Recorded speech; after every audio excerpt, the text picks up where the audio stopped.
If there has ever been a team that needed to get back on the field, it's this Conway team.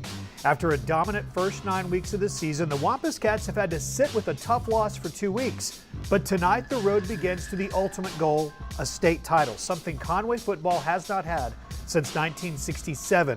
The guys who will call the game tonight join me now. It's Levi Gilbert and Tim Roach. Guys, we haven't been together since the Bryant game. We've had a couple of weeks to think about it also. What did you both learn about this Conway team that night? Levi, floor is yours. Man, this is a tough one because, I mean, I'm sure both of us, like everybody involved with the program, has been wrestling with that question for a lot. I mean, I had initial feelings as the game ended, and then over the weekend, those feelings kind of evolved and morphed, and then even through the week, I just kept thinking about it. I think what I learned was that offensively, we can do things to score the ball. I mean, obviously we had success running the ball in the first quarter. They took that away. We stalled for a little bit, but then we figured out ways to keep scoring points. So that was encouraging. I mean, we had over like 500 yards of total offense. Very encouraging.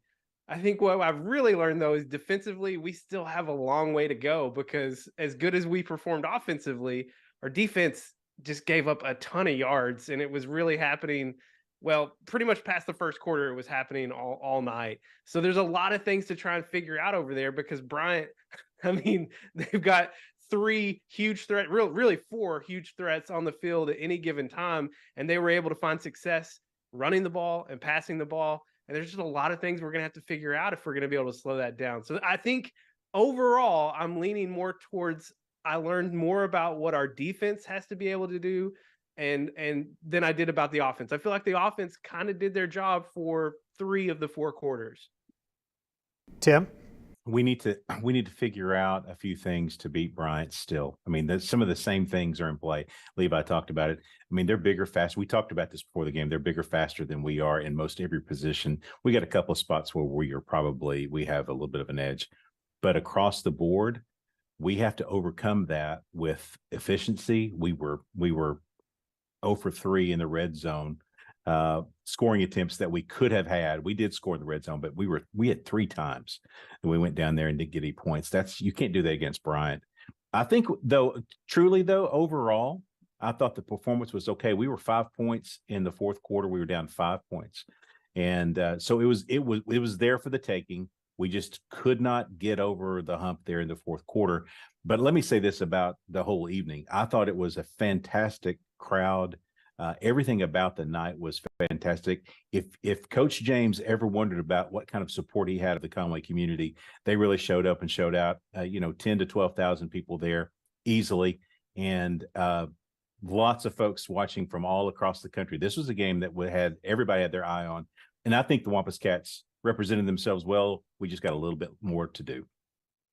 I agree. And so we're 2 weeks out from possibly being able to see that team again, or 2 victories out from seeing the Bryant team again. Plus, they have to do the same thing. So another shot at them would come in War Memorial Stadium if both teams make it there. The paths, though, begin tonight. For Conway, it's Bentonville West, and the Wolverines finished in 3rd place in the 7A West behind Fayetteville and Bentonville.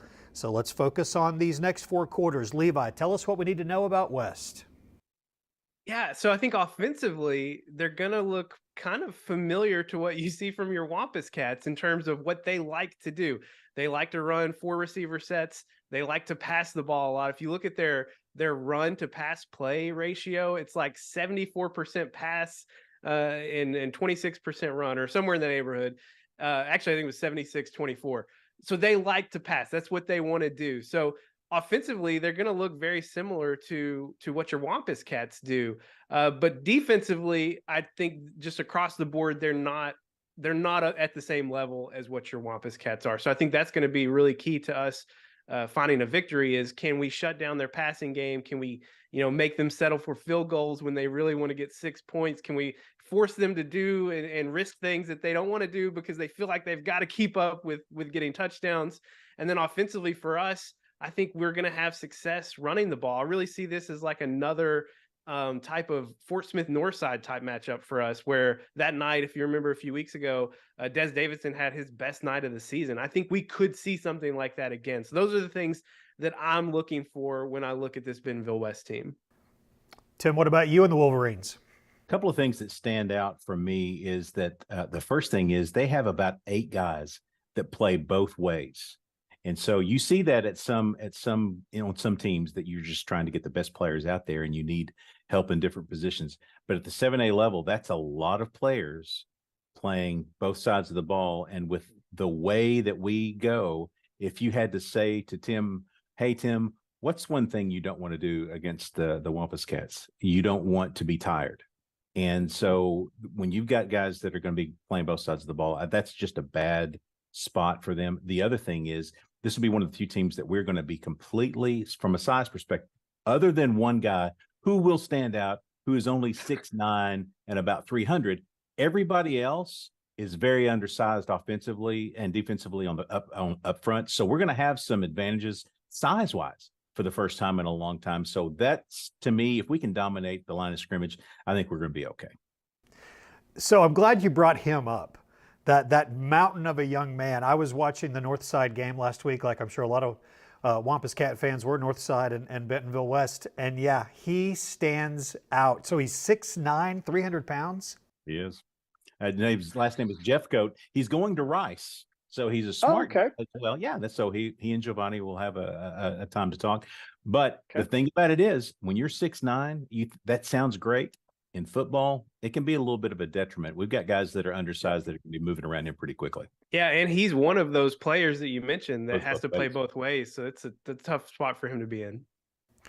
All right, guys, as we wrap up the round table, I know we've covered a lot of ground here. Any final thoughts from both of you? Man, I just think that your Wampus Cats have a great path to getting to a championship game. And I know we've been saying that the last few years, although, I mean, last year was a really difficult path to try and get there. You had to go through Bryant to get there. By securing that 2 spot this year, you don't have to go through Bryant to get there. Now, is it going to be easy to potentially have to go up to Fayetteville and do it? No, we learned that lesson the hard way 2 years ago. But if you look at what we were able to do last year against Fayetteville, I think you've got confidence that, hey, maybe this is the best shot in almost 30 years of us getting back to a championship game. I'm so excited to see how they bounce back from a loss. I mean, I hate losses, but this is a team that was rolling, absolutely rolling, mercy ruling everybody they played. And then you hit Bryant and all stop, right? So how they bounce back, how they position themselves, what the bye week was like for them, how they responded to the coaching staff. This is going to be, I mean, it was Buck James' first loss in a long time. I'm sure he wasn't real happy about it, but it was one of those things where you haven't faced this kind of adversity. You did. Now, how do you respond? I'm looking forward to that. And we'll find out in just a few minutes. Guys, thanks. The Senior Spotlight is next on the Conway Regional Health System pregame show. We're going to shine the light on one of the sure-handed receivers for the Wampus Cats and a legacy Wampus Cat. His brother Jeff was one of my favorite Wampus Cats to watch play. He was a great running back for the Cats and also went on to play at UCA. Now it's his little brother that's showing out on Friday nights. Jackson Anderson joins the two of you next on the Conway Regional Health System pregame show. Conway Regional has been the community's hospital for 100 years, providing high-quality, compassionate care. As our community continues to grow, we're growing alongside you to ensure all of your healthcare needs are met right here in Conway. When your family needs emergency care, you can trust our board-certified providers and exceptional team of nurses to provide you with the comprehensive care you deserve when you need it most. When you're facing an emergency, trust the care you'll find down the hallway, not down the highway. At Conway Regional, we're not just growing, we're growing together.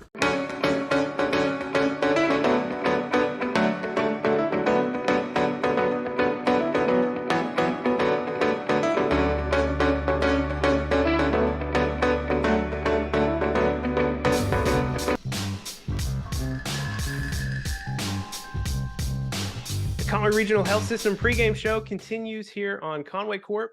And join us now for the Senior Spotlight. He's a deep threat. He's a threat in the end zone. Really, he's a threat to score pretty much anytime he gets on the field. It's senior receiver Jackson Anderson. Jackson, welcome. Thank you for having me. Now, Jackson, we always love to start hearing about our seniors' football journeys.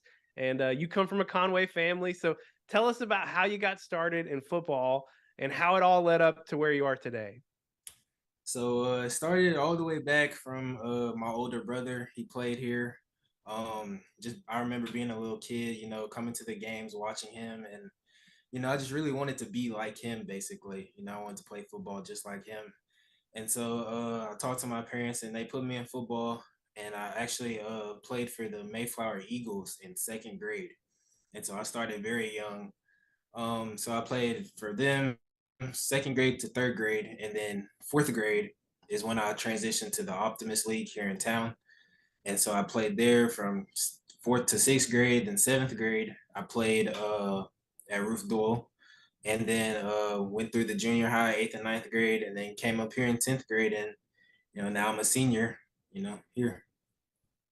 Now, Jackson, you've had the opportunity over the last couple of years specifically to have a major hand in the success of this offense and this team. What do you think it is about your game, number one, that makes you so successful? And why do you think this offense is so successful? I think it's pretty successful. We just move very fast. We have a great quarterback. He can air it out anytime you need him to, and so, I just think I just think that's what makes it good. Now, Jackson, you already mentioned it already, but not too long ago, there was another Anderson making a huge impact for the Wampus Cats. Your brother Jeff was a great running back here at Conway and went on to play at UCA. What kind of support and advice has Jeff given you and helped you out with your approach to the game? Man, he's been here since day one. He's went through all of this, and so just to get to see him, be the younger brother, and he's done it before. So he's just giving me tips and advice, some things like he hasn't done that he wants me to do, and things that he wants me to do similar to him. It's just been great to have him, be that support and just be with me throughout everything. Jackson, you're in a familiar place. You're back in the playoffs again. So this is the first playoff game that we've had this year. Do you change your approach for how you get ready for playoff games? What's your approach to getting ready mentally for a game in the playoffs? I don't think it's any different from regular season to playoffs. I mean, obviously it's, win or go home. But as far as me personally, I treat it just the same. It's every game is important to me. And so I want to, play to the best of my abilities. Well, he scored 6 touchdowns in the regular season, and I expect there's a great chance we could see him in the end zone tonight in the 7A quarterfinals against Bentonville West. Jackson, thanks for joining us, and best of luck tonight in the playoffs. Thank you. When you choose Conway Regional, you're choosing more than exceptional care. You're choosing a healthcare provider deeply rooted in your community, where our doctors and staff are your neighbors and friends. With 9 primary care locations in 5 counties, we believe in building lasting relationships centered on trust and personalized care. Take control of your healthcare journey with us as your dedicated partner. Schedule your appointment today and let our family care for yours.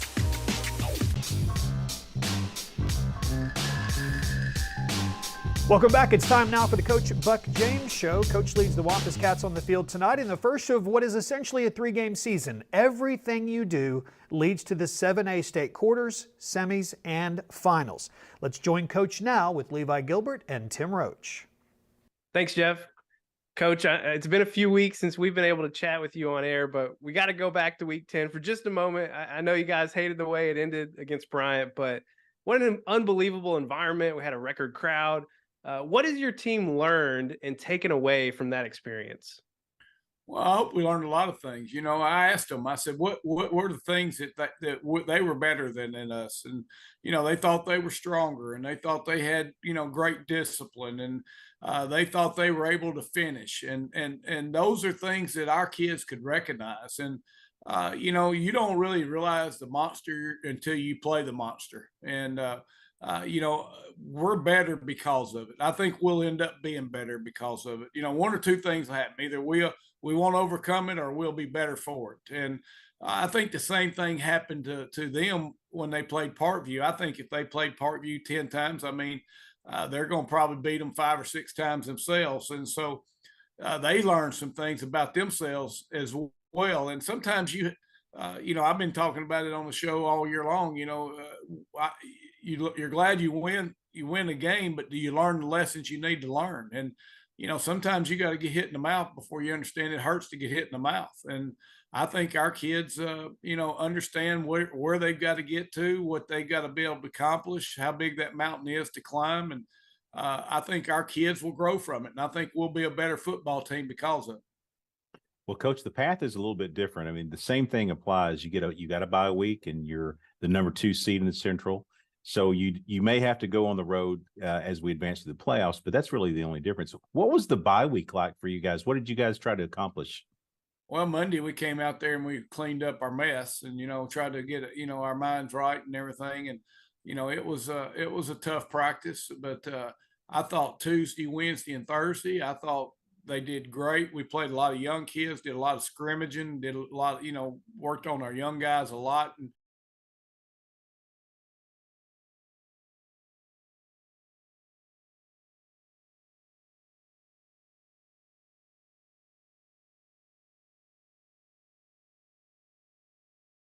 fundamentals, and we worked on what we didn't do very well. And we tried to make some of those things some of our strengths, because we won't get to work on it again until we get a chance to play them again. And but I thought we had a great week. I thought we've had a great week this week. I thought that our kids came out with the right approach. We practiced hard. We practiced fast. We've had good days in the weight room. We need to play again, and we need to go out there and be a football team and go out there and have some successes and let some things happen for us and give us a chance to play the game again. And if we don't, then we go home. And we're going to play a good football team. And if we got to be ready to play, and they're going to be gunned up to fire to play at us, and we've got to be a team that's ready to play and accept the challenge of playoffs, because everybody remembers November, and for us to be a contender, we've got to play well in November. Well, first up in the playoffs is the number 3 seed from the West. It's Bentonville West, who knocked off Fort Smith Northside last week. What can you tell us about the Wolverines, and what's it going to take to get to the semifinals? Well, they're a good football team. They're 8-3, and really the only teams that beat them are the teams that are better than they are. And and they competed well against some of those teams for a half or 3 quarters, probably a lot like we played Bryant. And so they're looking for anything that they can hang their hat on. They're well coached. They're disciplined. They use the whole field. Really good screen team. They're aggressive and fast on defense, and they have good special teams. There's really not a weak football team left playing right now, and anybody can win on any Friday night. And that's not just a cliche or coach speak. That's really true. We've got to go out there and play at a high level. We've got to play fast. We've got to be aggressive, and we've got to do some things to help ourselves, go this path and do what we've got to do, and then take care of business, a day.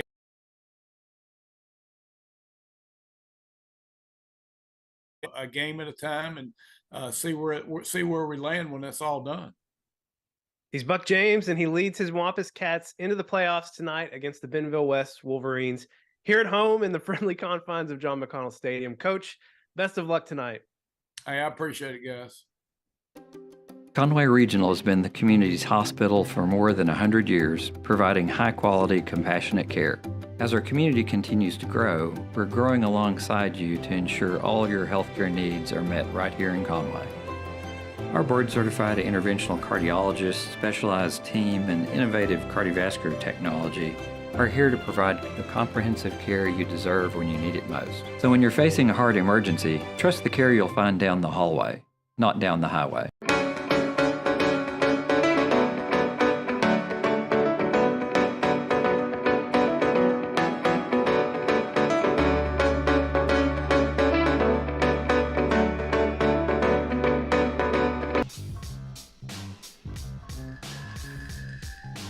All right, we're just moments away from kickoff in the 7A state quarterfinals. It's Bentonville West in town to take on the Wampus Cats. Let's head live to the stadium now as the Conway Regional Health System pregame show continues with the voices of the Wampus Cats, Levi Gilbert and Tim Roach.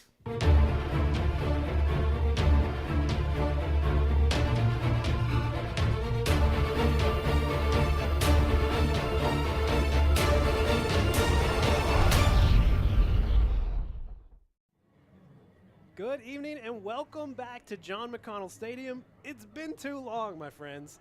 I'm Levi Gilbert alongside color analyst Tim Roach.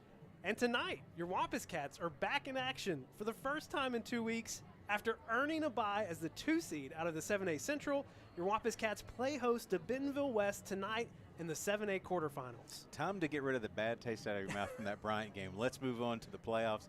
This is a great way to start at home.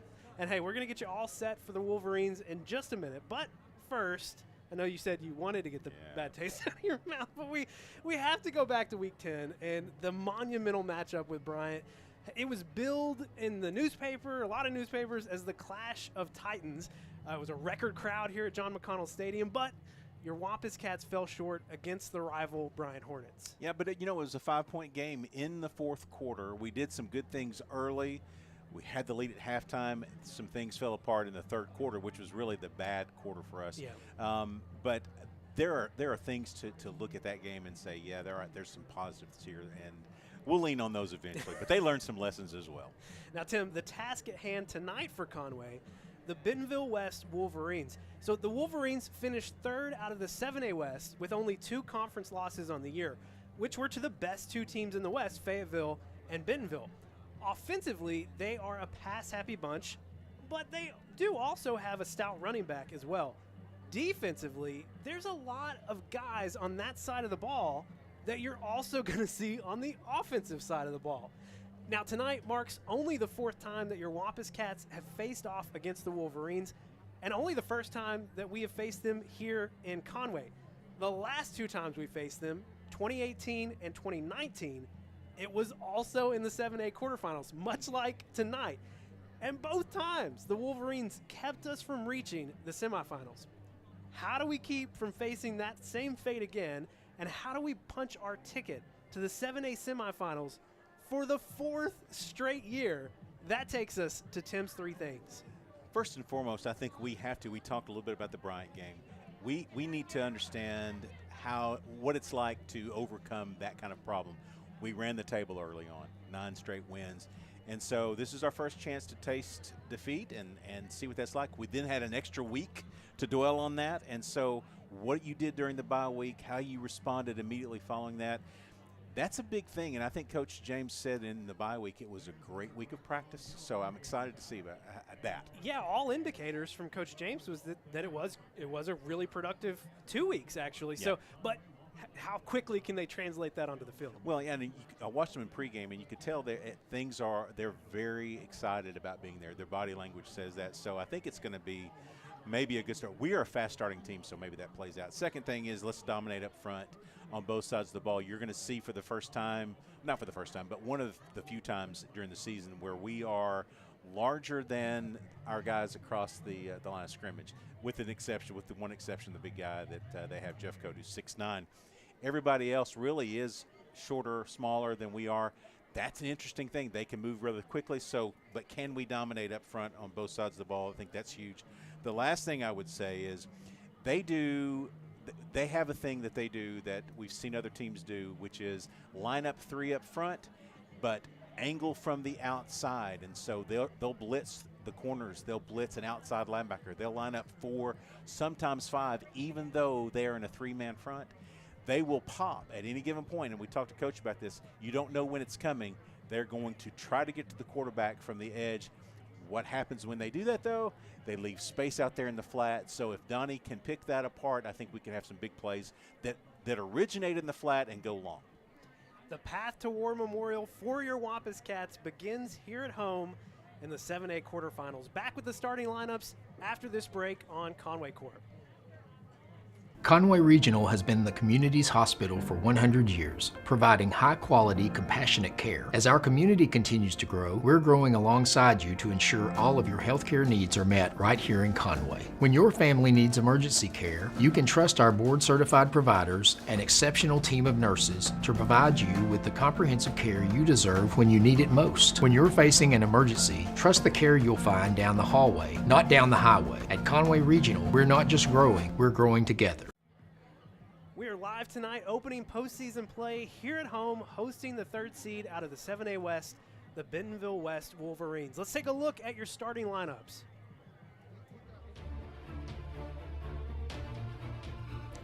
Donovan Amala. Desmond Davidson. Chris O'Neal. Jonathan Smith. Jackson Anderson. Jaden Gaines. James Neal. Q Whitehead. Mason McEwen. Derek Haynes. Isaiah Bowman. Marquise Duckett. Monterey Jones. Braxton Nixon Snell. Griffin Sherrod. Ben Chandler. Jonah Cecil. John Paul Saxton. Trez Hammond. Tyus Carr. Jacoby Wade. Noah Files. Max Owen. Austin Watkins. Major Mahar. All right, so some changes on both sides of the ball tonight. Offensively, Derek Haynes getting the start again, back at right guard.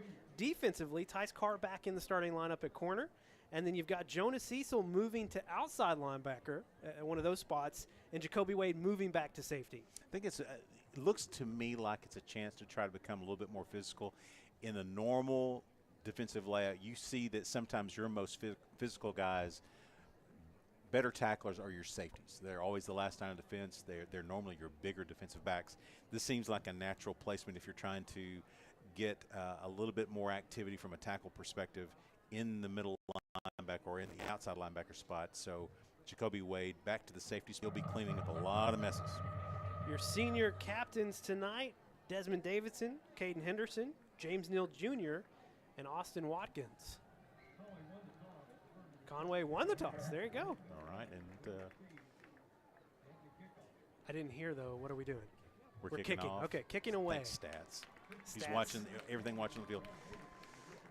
Mr. Reliable over there for us. Stats quickly noted too that one of their captains that didn't come out to the middle of the field, but yet one of their captains is Jeff Coate, who is number 77, 6'9", 306. And here come your Conway Wampus Cats, 9-1 on the year. They earned the number 2 seed out of the 7A Central.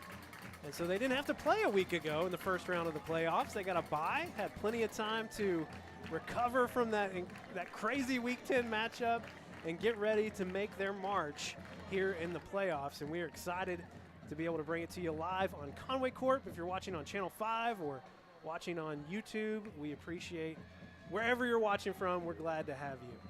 This is going to be a good test. At Bentonville West, they're the number 3 seed. They played the week before, 2 weeks ago, they played Bentonville for this kind of their rivalry game to decide who was the number 2 seed versus the number 3 seed. They both came in with the same record, and Bentonville took care of business. Real quick, let's go ahead and take a look at what's happening in the rest of the 7A. Southside's up at Fayetteville tonight. Rogers at Bryant. Cabot is at Bentonville. So, you know, everybody that's a Conway fan needs to be a Southside fan tonight. Because if Southside can somehow pull off the upset up in Fayetteville and we win tonight, we would host the semifinal game next week on Black Friday. And this is where Tim normally interjects and says, let's take care of tonight first. Well, we're going to worry about that. I said ifs. That is you keep one eye late maybe if we're having a good ball game. And again, I think we will. This is a team, again, we were talking about Bentonville West. They are the number 3 seed. They're 8-3 coming in. They've only lost, as you mentioned early on, they only lost to Fayetteville, Bentonville, and early in the season to Cabot. They went to Cabot to lose that ball game. This is a team that plays well with everybody. They play very hard. They have won several ball games late in the contest where they've had to fight all the way to the end. They're not going to quit. If they get down, don't expect them to lay down. They're not going to do that. They're a well-coached team. A lot of talent. They do, you mentioned this as well, they do have a lot of guys that they play on both sides of the ball. I don't think that plays into the game plan, a winning game plan against us. I think that's a problem, but maybe they can overcome that. Well, we have received some late-breaking scoop from someone who would know, saying that, you know, Coach Brian Pratt for the Wolverines likes to use trick plays, so maybe be on the lookout for that tonight. This person also said, hey, I hope we score 80. I'll leave the names out, but use your imagination. And at this time of the season, absolutely, especially if you come in and most everybody would say you're a little bit outmatched here. you're going to pull out everything because it's win or go home. Got Mason Hawkins and Harris Vincent back to receive. It will be Hawkins. Jacoby Wade making first contact near the 20. And that is where Bentonville West will start this 7A quarterfinals matchup. Man, that was a solid contact from the outside. Jacoby Wade, man, he is, if it's not Noah Files, it's Jacoby Wade, seems like every kickoff. Well, hey, look who's starting out there at outside linebacker. We thought it was going to be Jonah Cecil. It is freshman Cambrian Blackman. Wow.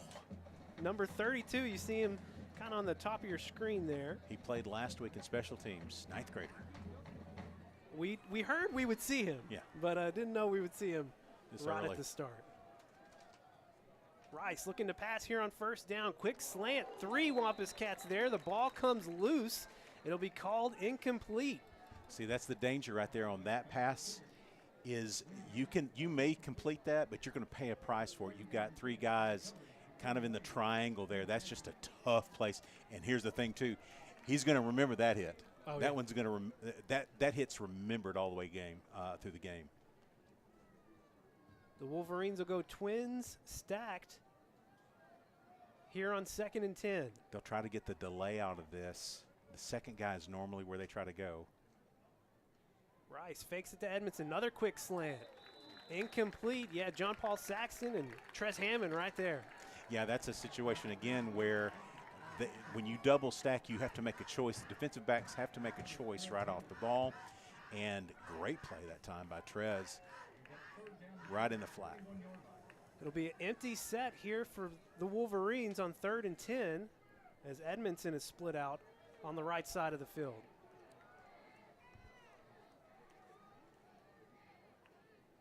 Conway bringing pressure. Rice had time, gets it up, tipped away. Jonah Cecil and Jacoby Wade right there. Great play by Jonas Cecil. And this is a case where Noah Files almost comes up with the tip. That's an Oski. Almost got it. Great job.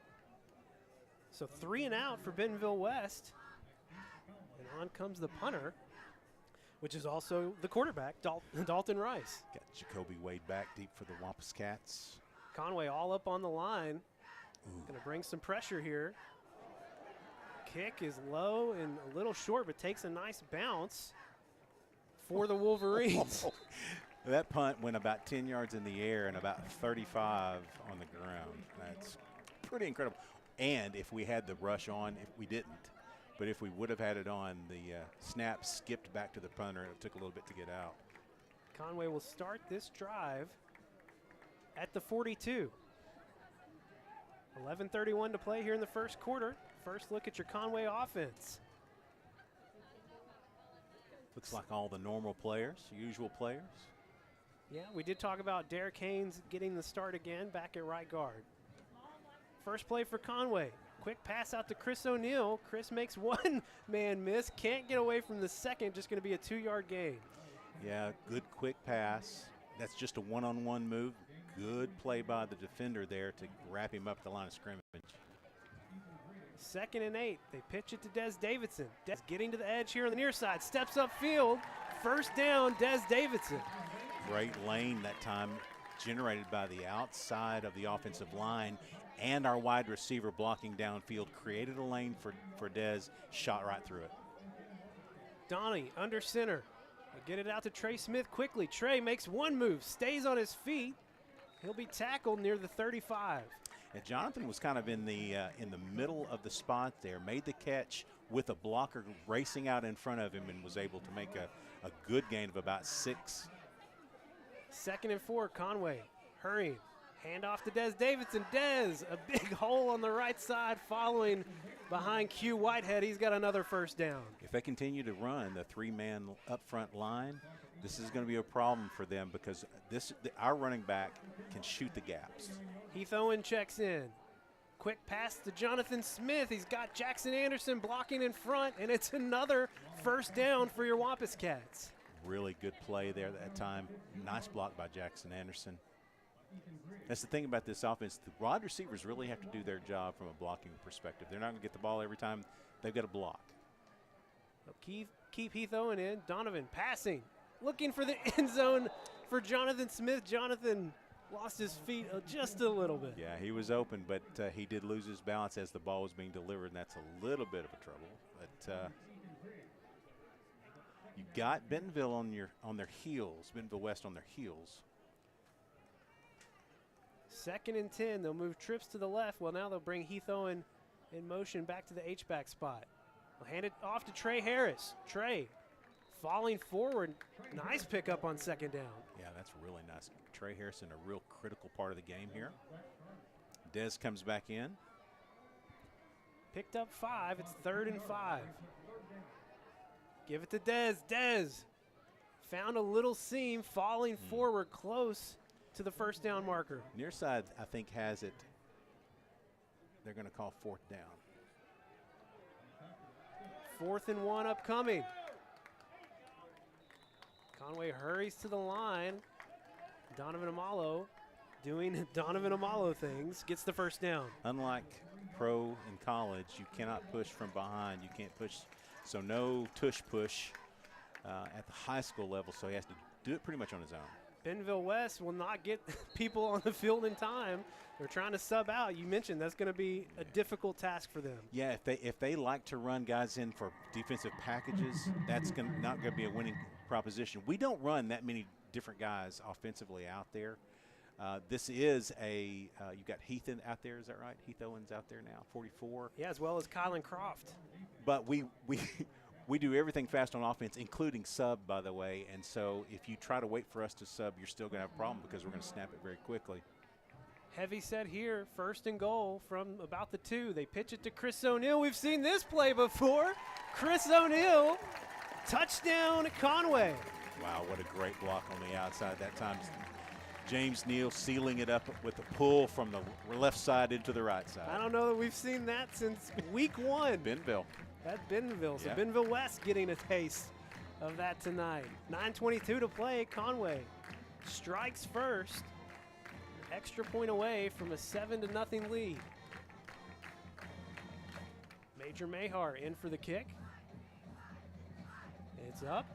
It's good. Conway up 7-0. 9:22 to play here in the 1st quarter. Back after this break on Conway Corp. For communities to grow, there has to be investment from different people. First Community Bank has been awesome. Whatever we need, they're there. First Community Bank has been great to us. It really has. When we took this journey and she started just everything from A to Z, even now, I feel like she has that open line of communication. First Community Bank is a customer of ours and we're a customer of theirs. When we got the community center going, things just fell together. First Community leads the pack on giving back.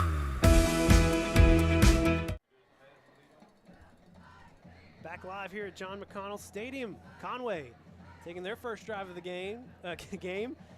Not a really long field for them to go down, but they did it methodically. No, they did. I mean, they 3 and out on defense. That's what you want there to start the ball game. You got to take it wherever you get it from, and it was about the 45-yard line, and really pretty efficient. I mean, the runs were very good. The first play from scrimmage only gained 1 or 2 yards, and that was the worst play of the drive. They angle the kick to Hawkins again. Hawkins trips down at the 15, and they'll mark him at the 16. So another great kickoff for your Wampus Cats. Yeah, that slip helped for sure. This is a spot where if you're the Wampus Cats and you're talking about some sort of haze and fog from being off a week and lost to Brian, all that stuff, man, this is a great way to kind of chill all those folks that were talking that way. That was a great drive and a great stand defensively in the first series. Austin Watkins and Caleb Kern in on the line. I think Keyshawn Ekman in there as well. Handoff on 1st down, hit behind the line by Kesey Stuckett. Got away, but still falls behind the line for a loss. This running back, we talked during the week as we were preparing for the ball game. Edmondson he reminds me a lot of the running back for Bentonville, and I can't remember his name. Also number 30. Yeah, he's also number 30, but he reminds me, he's very shifty. He's a really good running back. He's undersized, but boy, he's a tough runner. So after the loss, 2nd and 12. Rice, they're trying to set up the screen. They're going to wheel route to Edmondson, wide open. Conway just lost the running back coming out of the backfield. There's a flag here late as Edmondson's helmet came off. It must be face mask, I guess. This is the danger that we had talked about earlier. This wheel route screen game that they run. This running back doesn't have a whole lot of catches, but they've been very effective throughout the season. Penalty is on Conway. I'm guessing it's face mask. Well, based on the way the helmet came face off, mask, yeah. It sure seemed that way. And the 15-yard variety, right? Yep, that's a huge two plays in one there. Wheel route that was wide open. 1st and 10 now from the 24. Rice looking over the middle. Hit as it's caught. Noah Files making the tackle on Jackson Brust. And Brust is their main target, number 2. He plays both sides of the ball, plays safety on defense, and he's their main guy. The coach talks about it. He hardly ever comes off the field. Makes it 2nd and 3. Quick pass game. The wheel route is not really necessarily a quick pass game, but it's to the running back who releases out of the backfield. That was the big play for them this drive. They'll give it to Edmondson. Nope, Rice will keep it. And he's hit near here on the sideline, picks up the 1st down, but taking a hit from John Paul Saxton. Yeah, he's a good runner. This quarterback can really play. He's a senior, been around a lot, and he's a very heady player. He will take off if the pressure's there. Doesn't take a lot of sacks. Yeah, Rice, 224 yards rushing on the year and 3 touchdowns. So they're running a normal 3-man wide to the right, 1 wide to the left. That's been most every play that they've had. Rice steps up, slides down inside the 10. They'll mark it right at the 10. So when you start your slide, they will put it to where the ball really is on the backside. So it's not where your feet are; it's where the ball is, which is normally up around your chest. And so it looks worse than it is. Gain of 2, 2nd and 8. Rice looking in the end zone, or looking rather on the slant or the crossing route. That's going to be another 1st down for West, 1st and goal from the 1. Yeah, finding a lot of success right there on that flat. It was a crossing route, kind of a drag route. It came from the right side all the way across the field to the left, so I had plenty of time to do that. Got to look for, you have to think this is Edmondson here.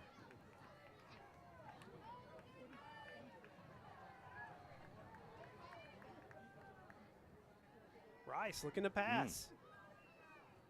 On the slant, he connects. Touchdown West. That's touchdown 16 on the year for Jackson Brust.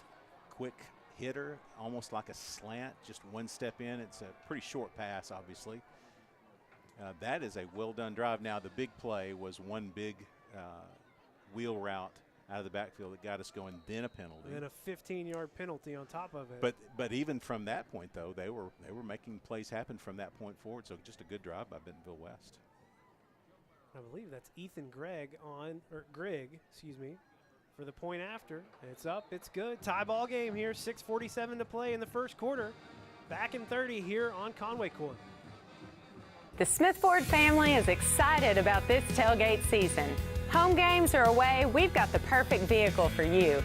Broncos make getting there as much fun as being there. And don't forget about Smith Ford's electric vehicles, the Mustang Mach-E, the F-150 Lightning, here on the lot. Come by or visit us online for the best deals around. With the Smith Ford family, we won't be undersold.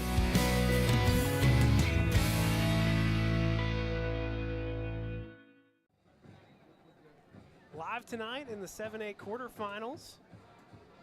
Conway defense got a 3-and-out on Bentonville West first possession. The 2nd possession, not so much. Yeah, lost some containment from your linebacker who needs to be on the running back on the wheel route. You've got to cover that. And then, but really though, I thought very efficient for them from about the 25-yard line into the end zone.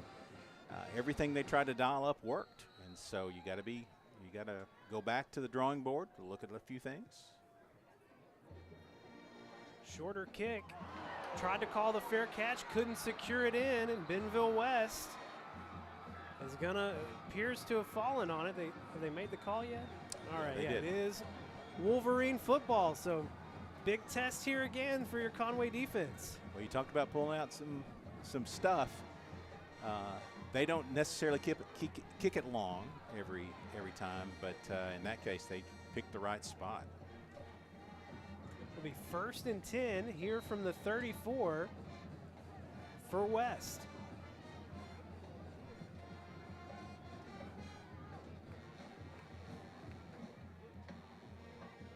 Seven all with 6:45 to play here in the first quarter. We'll hand it off on 1st down. Chase down from behind. Kesey stuck it. And Ben Chandler there as well. You can't really hesitate with this defense, especially from the wide side. On running plays, we're going to get there. Just good enough to gain a couple of yards. That coming off, was that John Paul Saxton? It was. I think so, yeah. Ryan Talent checking in. Yeah. Jonah Cecil at the other outside linebacker spot. Brust in motion. Rice plants his feet, coming back across the field. Big hit from Jonah Cecil. The catch is secured. That was a big hit that William Anderson took. That's a tough way to gain 3 yards, I will tell you that. But a little bit of a waggle. You could see it coming. He lined him up. Great clean hit by Jonah Cecil right there on the shoulder. Jonah getting the start tonight. Well, actually, I don't think he technically started, but he's playing a lot of outside linebacker tonight for the first time. 4-down territory here for Bentonville West. 3rd and short, they bring the receivers in tight. They pitch it to Hawkins. Hawkins stops short. Great tackle that time. Was that Jacoby? Boy, what a fly from deep in the secondary to make that stop. Brings it 4th and 1. They will definitely be going for it. Conway faithful. Getting loud.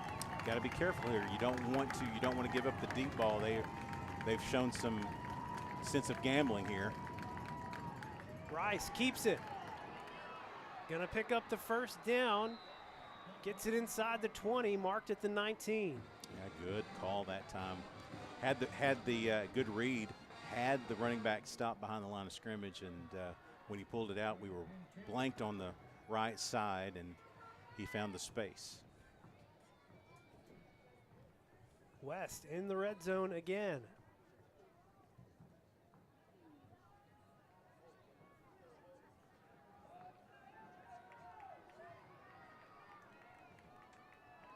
Edmondson empties the backfield. Set up the screen on the far side. Boy, how in the world did he make that catch? That was well done. That was in traffic. Ethan Grigg on the catch. That could have very easily been picked, and it wasn't. Instead, they gained 3. They've been very efficient. They've been really, really good. They've had all the right play calls. Well, one thing they pride themselves on is protecting the ball. They've done that so far here in the first quarter. 2nd and 7. Brust in motion.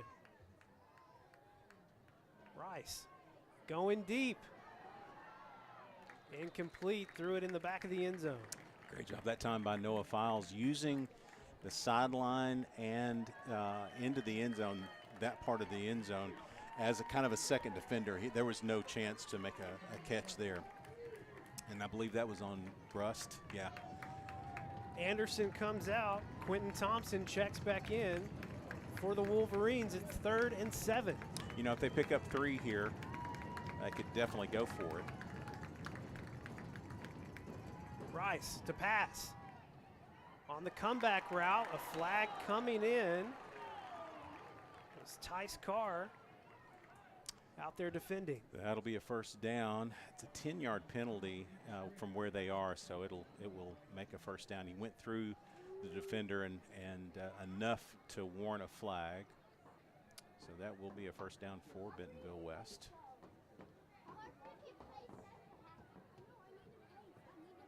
Well, the first couple of drives on both sides of the ball for the Wampus Cats were right exactly what you wanted, but since then it hasn't. We haven't seen the ball offensively. No. But Bentonville West has moved the ball pretty much at will. It's first and goal now. Yeah, first and goal from the 8. Here's the. Yeah, see, I don't know. That's not a lot there. They're calling him maybe on where his right hand was, I guess. Maybe. I mean, there was not a lot there. That's a little ticky-tacky there. 3:45 to play here in the first quarter. First and goal from the 8. Now, they've got Wampus Cats on their heels right now. Rice with the fake. Under pressure. Throws one way out of bounds. Over the tents. Yeah, they kept the tents from 2 weeks ago. Yeah. So just enough pressure there. The play kind of blew up in the backfield, and he didn't really have the time to do anything other than set his feet and throw it as deep as he could. Live to see another day. That's a smart move by a senior quarterback. There's your good look at number 77, Jeffcoat. He stands out a little bit. 6'9", 306. That's a big dude. Big guy. Second and goal from the 8. Rice rolling out to his right. Open. Finds Edmondson. They connect. Touchdown West. Absolutely wide open. We've lost the running back twice now in basically release out of the backfield, and your linebackers have to make that play. So he releases, rotates across the line of scrimmage. Been just too late to get there. That's an easy pitch and catch for the Wolverines.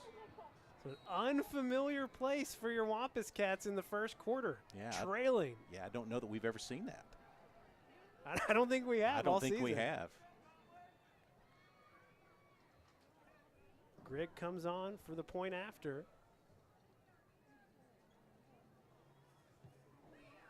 It's good. 14-7. West takes the lead. 3:34 to play.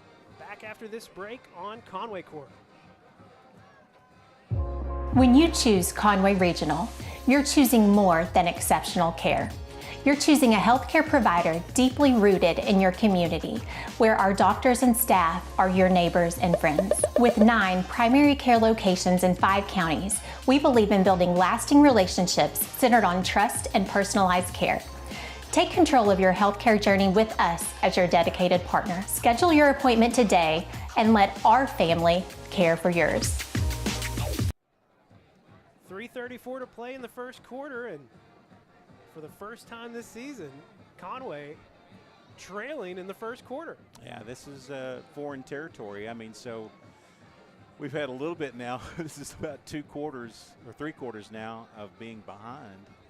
We saw it late in the game against Bryant the last 2 quarters, and a little sluggish defensively. That's kind of carried over. Carter Crow in on the kickoff return now. Over near the 30, Grigg. A line drive kick this time. Bounces past Chris O'Neill. Will be a touchback. Conway will take over at the 20. They're trying all kinds of things from a kicking game perspective. First was a pop-up. This one was a line drive, just trying to skip it down the field. All right, so the Wampus Cats have had a couple of penalties. They've had a lot of that stuff. Yes. They've had a couple of penalties. They've had a turnover on special teams. This is only the second drive, and it's 3 minutes to go in the first quarter. Down 7. Jaden Gaines, Chris O'Neill on the far side. Jonathan Smith and Jackson Anderson here on the near side. Give it to Trey Harris. Trey making a move. Gets away behind the line. I don't know how he did it, but he's got a first down. We can't tell you because we can't see him. We couldn't see him. I don't think Bentonville could either. What a great run. They're moving fast. They give it to Trey again. Trey, they're going to call him down. They're going to say his knee. Well, see, I don't know about that. He just, he's making moves so low to the ground. I did. They thought his knee hit, so it's going to be a loss of 1. Caden Henderson comes in now. 2nd and 11, Donovan. Unloading deep across the field for Jackson Anderson. Looked like it was there. It's incomplete. Wow, that was there. It was wide open for Jackson. Just couldn't pull it in. Deep slant route. This is our favorite route with Jackson Anderson. Great amount of time for Donovan. It's 3rd and 11. Gonna need that again here. Donovan. Flush here near side. Finds, who was that? Carter Crow. Carter did a great job that time working his way back across to the boundary. Stayed with Donnie as the play broke down. He came all the way across with him. And great catch by Carter Crow. That was a big 3rd down conversion here in the first quarter. Oh, man, oh man. It was huge. Pitch it to Dez. Dez. Good block on the edge. Plants his foot. Takes on the contact, a gain of about 2 or 3. Yeah, that was a good block on the edge there. I thought we might get more out of that. Good play defensively from the linebackers coming up and filling in the gaps. Carter Crow here on the near side. Donovan going deep for Chris O'Neal. Chris makes the catch, stays in bound. And he'll be down inside the 15. That's a great catch. Great adjustment by Chris. Right there on the boundary, long ball. I can tell you that Jonathan. Chains aren't moving. There's a flag down. I see it now. Back at the 42. Assuming that this big play is going to be wiped out. Going to call a hold, I guess. Holding.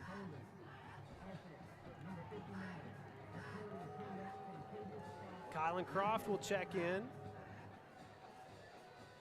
Wow, the Wampus Cats are now showing signs of that sluggishness and having being off 2 weeks. Had several key penalties. Moves the ball back to the 39. Wow. 2nd and long. Give it to Dez. Dez working the left side, breaks free. Dez gets it all back. Great run. I mean, he hit that second gear at the second level, and it was full head of steam. Cats moving fast. Give it to Dez again. Dez just right up the middle. Not a lot of space this time. Give him 1. But what it also does, though, is keeps those players on the field, and you really can't, when you run the ball well, we didn't run it well that play, but it keeps everybody on the field defensively. 2nd down. Get it to Jonathan Smith. Jonathan making Wolverines miss. Jonathan inside the 5. Got to look back every time now for holds. What a great move. Individual effort. Good blocking downfield, but what a great individual effort that time by Jonathan Smith. They'll bring in the heavy set again. In high school ball, you do not have to wait for the defense to adjust. You can rush somebody in.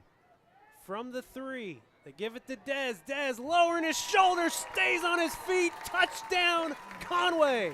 That was all man right there. That was, he hit it. He got hit at about the 2-yard line and powered his way in. That's a Des Davidson kind of run. My man.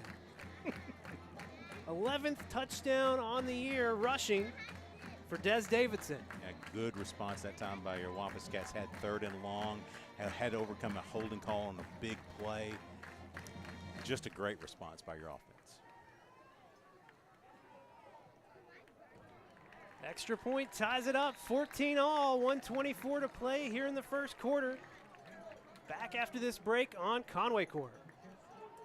The community of Conway continues to be committed to the Wampus Cats, just as Centennial is committed to our customers. Perseverance, commitment, and resilience are key ingredients for success, both on and off the field of play. Whether you are cheering on the Wampus Cats, starting a new business, or planning for the future, Centennial is here for all of life's moments.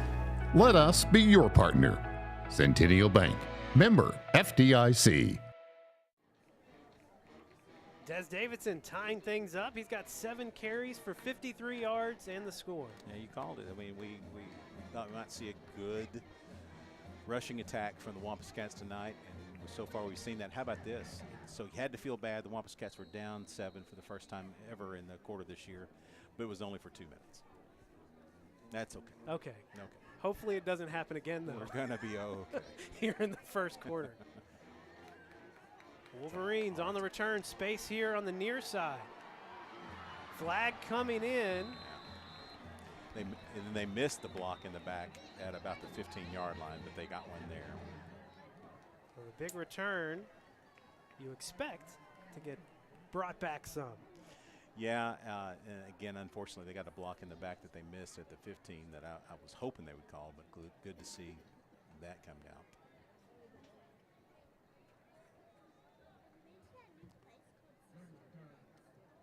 Holding. Wow.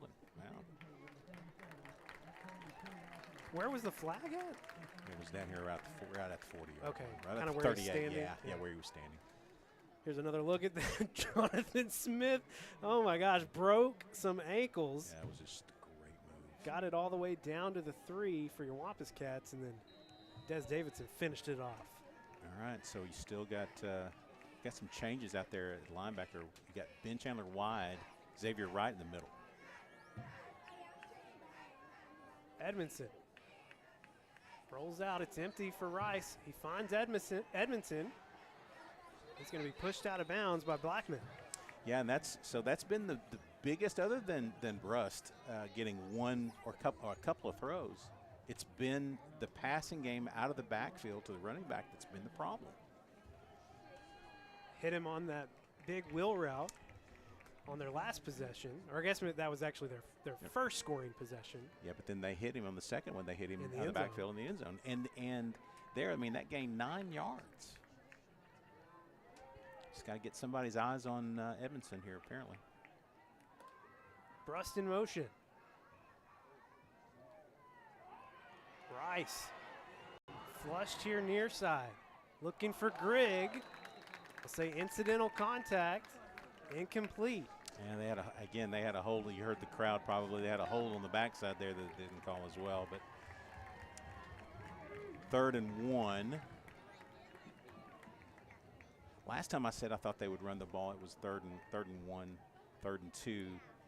They threw the ball into the end zone to Brust.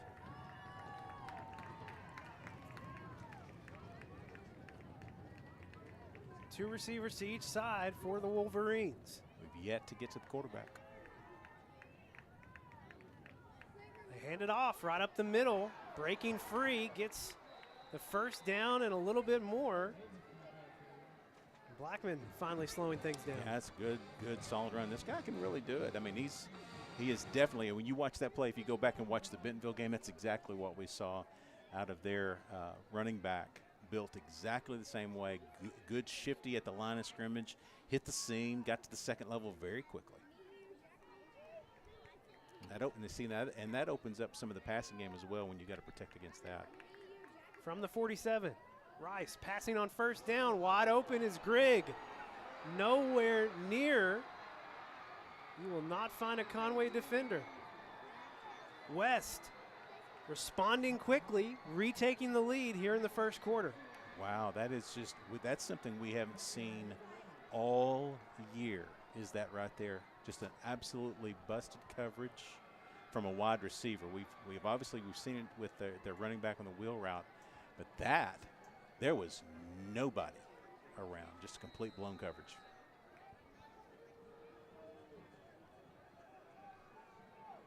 So on comes Grigg again for the 3rd time here in the first quarter. It's a 7-point lead again for the Wolverines, 21-14. They're on top. Is there a flag? There is. We'll hold it right here. I think it's going to be on us. I'm not sure exactly what the call is. Well, they're not bringing. Well, they're going to take it on the kick. So it does appear to be Personal against your foul. Wampus Cats.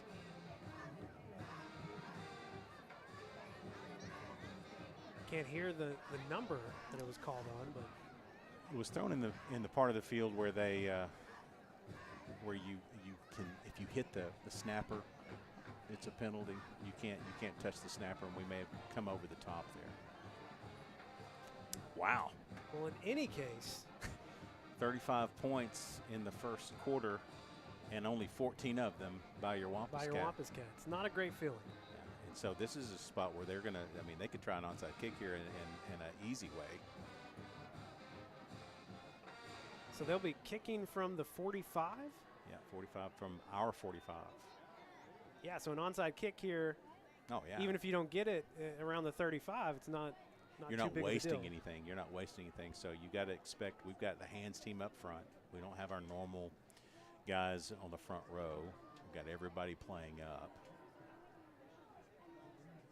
Boy, some big penalties against your Wampus Cats here in the first half. Big penalties. Definitely appear to be going for an onside kick here.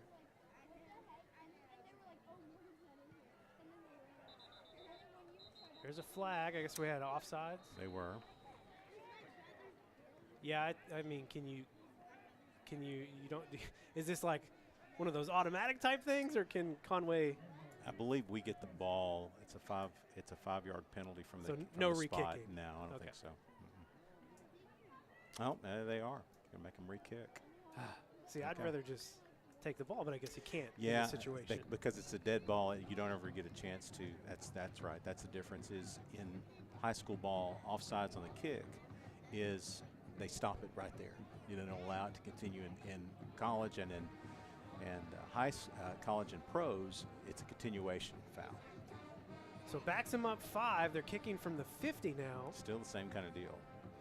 Although Grigg appears to be stepping back. I don't put anything past him. Yeah. Well, you got 10 Wampus Cats between the 40 and the 30.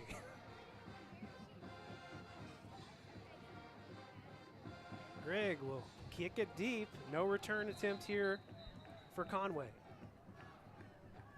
So another drive starting from the 20 for your Wampus Cats. They took it 80 yards last time. All right, so you've been okay offensively. You've only had 2 possessions, got 2 touchdowns.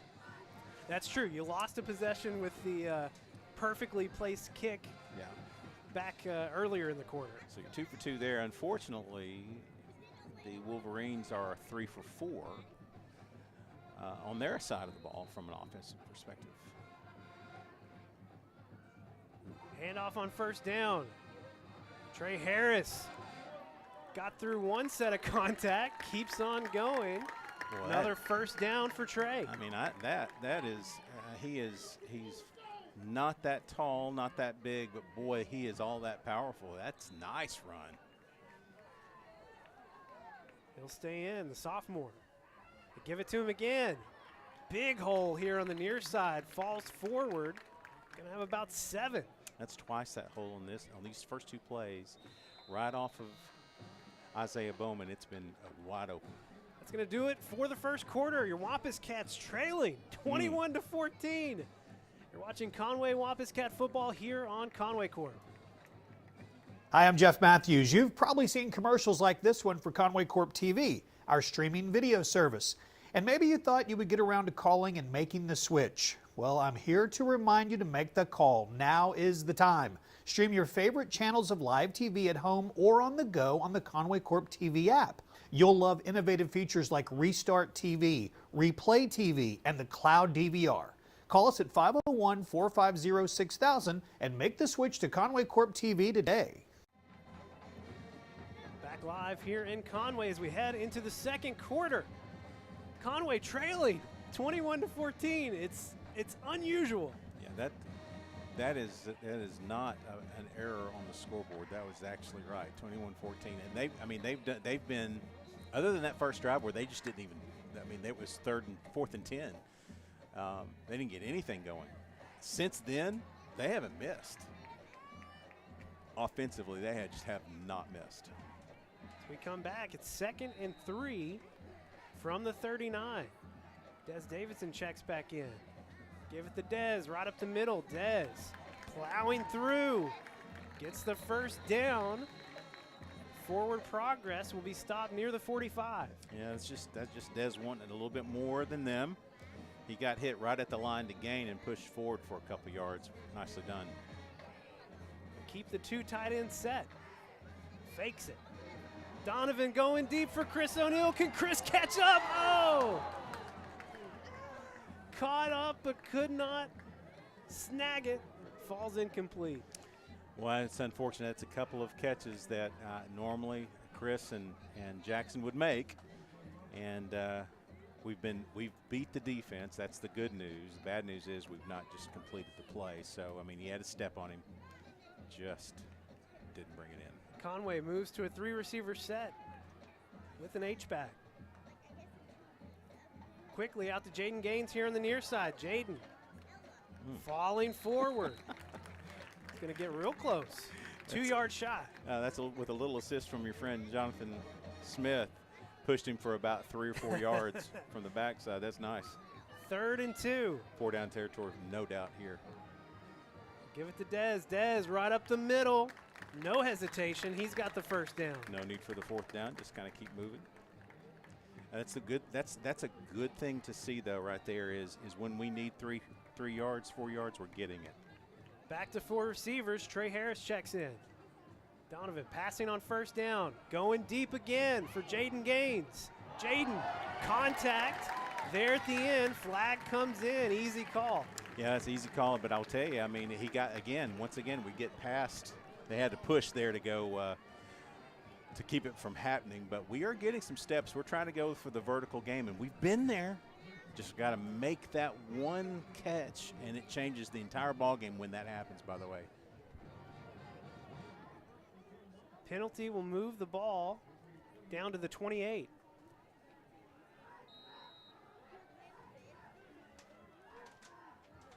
Chris O'Neal in motion. They fake it to Harris. Get it out to Chris. Chris has blockers in front. A flag comes in. That is not a hold. Around the 25. I mean, that is not a hold. I think they're going to call that on Jonathan. It sounds like you disagree. No, I mean, I totally disagree. If this is on 18,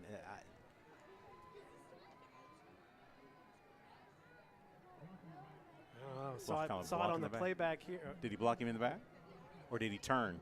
It didn't even look like Jonathan really had contact. I just like to see this. There's up front. There's up front. See, they called that on Jackson Anderson, and he never even touched him. The guy fell through. Oh, my gosh. 1st and 18. What a terrible call. Is this going to be on your Wampus Cats? It is.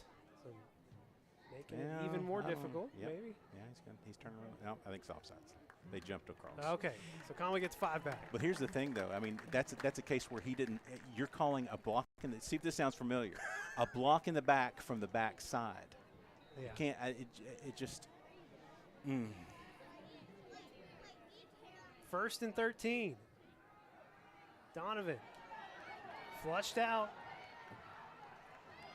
He'll just run it out of bounds.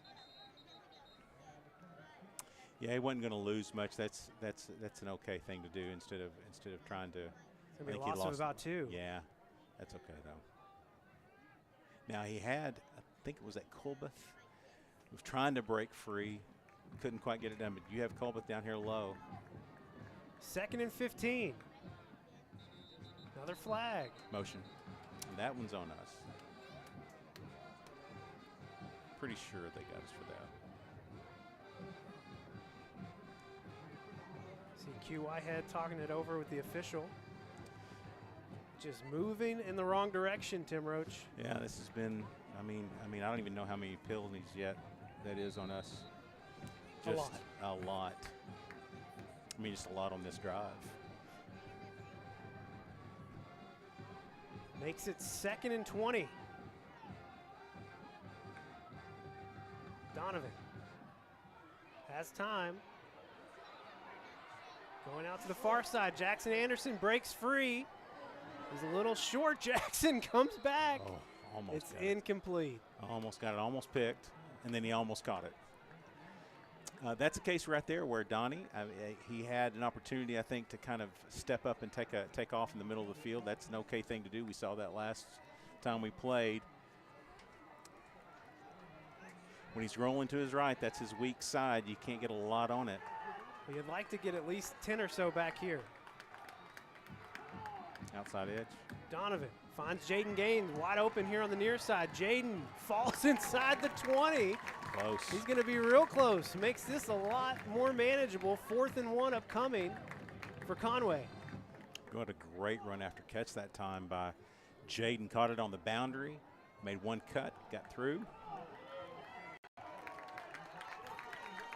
In comes the heavies. Plenty of time on the play clock. Donovan under center. Gives it to Dez. Dez had contact right at the line. He didn't get it. Mark is short. Yeah, he did not get it. Wow. West takes over on downs. That is really, really, really unfortunate. That was really came back from 3rd and forever and had a chance, just didn't get it done.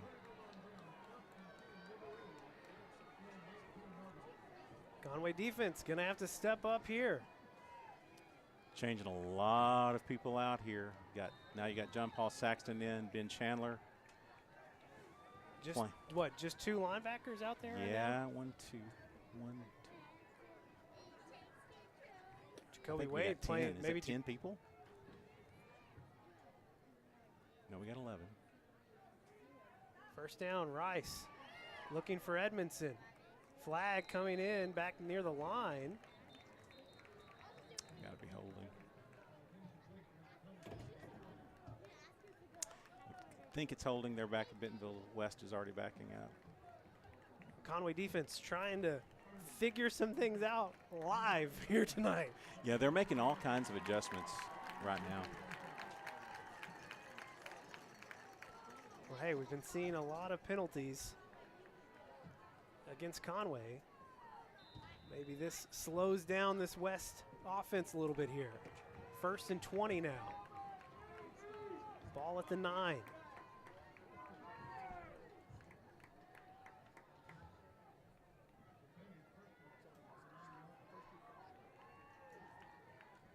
Edmondson out of the backfield. Rice going deep. Jonas Cecil right there. But it's a pickup of about 12. Yeah, that's a good receiver right there. Good throw. Waited for his guy to he really didn't even come open. He had it covered pretty well, to your point. Just a good pitch and catch. This does not look like the same team that played against Northside last week. They're working on every cylinder right now. It's all working out for Bentonville West at this point. 2nd and 8. They've worked the play clock all the way down to 5. Empty again for Rice. Rice flushed out here near side. And a run out of bounds. The flag coming in. Block in the back or a hold. Conway fans were getting loud with displeasure. Well, there was, I mean, I don't know that I saw completely a hold, but Stuckett was having trouble getting free from his guy right there on the edge. And when you see something out there by itself kind of on an island and you see a difficulty getting disengaged from the offensive lineman, it can be a hold. I'm not sure what they're debating here. Well, you see the left tackle, Jeffcoat, all the way out at the sideline. He's coming back now. A chop block. You don't hear that one a lot.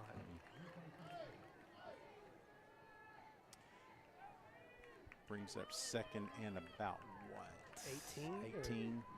Yeah, 18, 19. It'll be empty here for Rice. So 2 penalties right now on Bentonville on this drive. 2nd and 18. 4 receivers on the far side. Quick pass from Rice.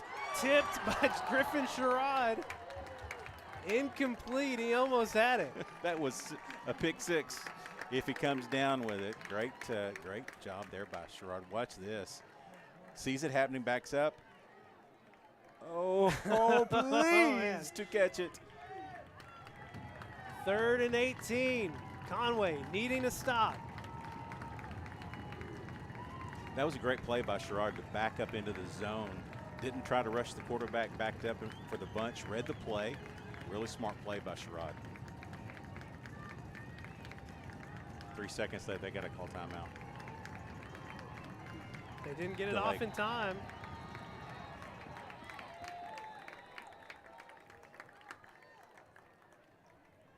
That'll back them up a little bit more. Interesting that they didn't use a timeout. Yeah, I mean the coaches never even they were not even rushing. I think they were given they thought that he would get the play off, but they didn't. They weren't even trying to call a timeout. It's going to make it 3rd and 23, and Rice will be standing probably right at the line of the end zone. Got to make sure nobody gets behind you. Watch the wheel route. Rice flushed out. Trying to get the pass off as contact comes in, and they catch it. Unbelievable. I mean, basically a Hail Mary. Had to rush to get it off. Got absolutely hammered on the play. Gets it off going the wrong direction. Rolling to his left at the goal line. Watch this. Just heaves it.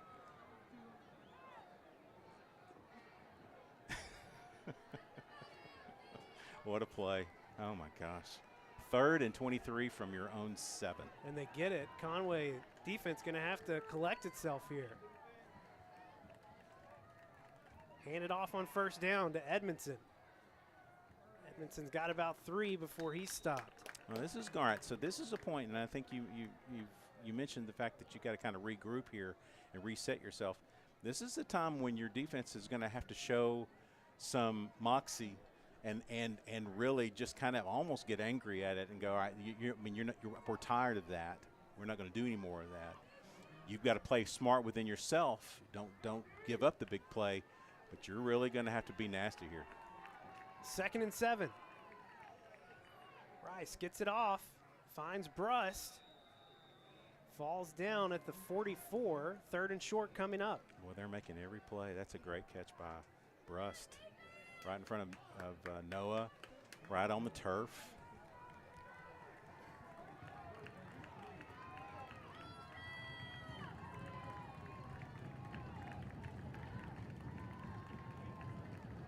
Another thing West has been doing. Chewing up some clock. Taking some time off of it. Closing in on 7 minutes. 3rd down. Rice just throws it up out of bounds. It's going to fall incomplete. And there's nobody out there, by the way. Interesting decision here for West. Nobody out there, so no grounding? Guess he's explaining it here why it's not. That he was outside the pocket. So it brings up 4th and 3. Ball is at the 44. Let's go. Be ready. They're coming up on the ball. Don't jump. Don't jump. Don't jump.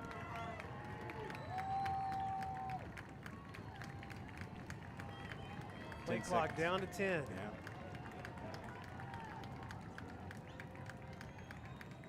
Trying to get your Wampus Cats to jump. They will not. Bentonville calls a timeout. We'll take it with them. Back in 30 here on Conway Corp.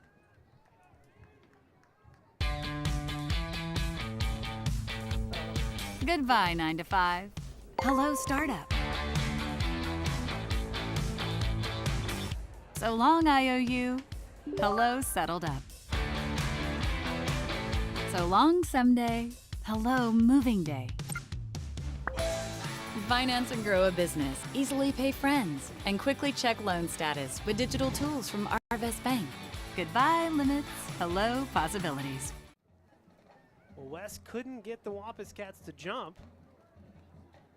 But I wouldn't be surprised if we see the offense back out here. We're going back out there as if they are.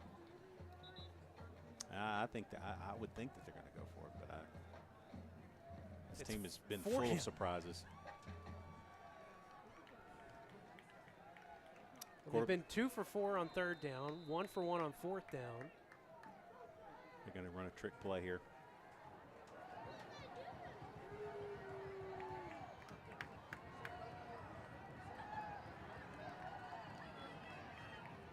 Hand it off, double handoff.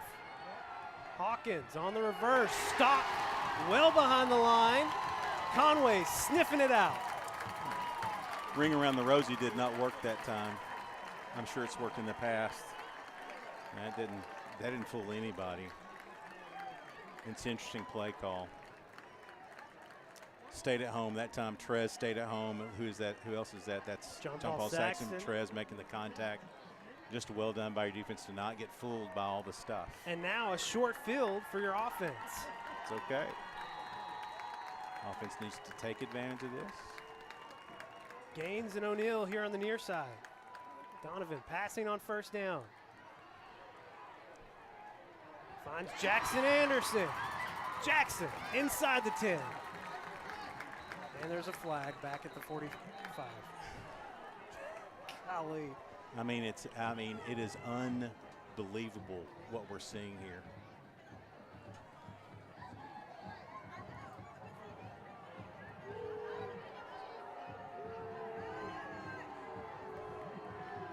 Well, so instead of being inside the 10, we're going to be all the way back at the 49.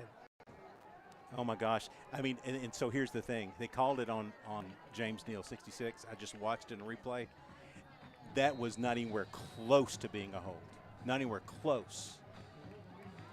And they called that. That's unbelievable. 1st and 20. Now for Conway. Move trips to the near side. Get it to Blake Kordsmeyer in the flats. Blake makes one defender miss. He's going to get it to the 41. Bringing up about 2nd and 13. Yeah, got to overcome everything here. I mean, we've been very sloppy. We've got to overcome penalties. Overcoming offense has just been brilliant. Donovan looking for Jackson, incomplete. Good throw right there. Just got to bring that in. 3rd and 13. You're on the plus side of the field, so again, you want to get at least half of this. Go now, yep. They didn't get them all off the field. They did not get them off the field, and they didn't call it. Somehow gets it all the way to Chris O'Neal off his back foot. There were 2 Bentonville West defenders in front of the official. And nothing. Yeah. And not nothing. They had 13 guys on the field, and he didn't call it. First down, any case here. Donovan gets it to Chris O'Neal. Chris going to go out of bounds near the 17. Mark it at the 18. Good pickup on first down there. Offense is working quickly. They're trying to sub again.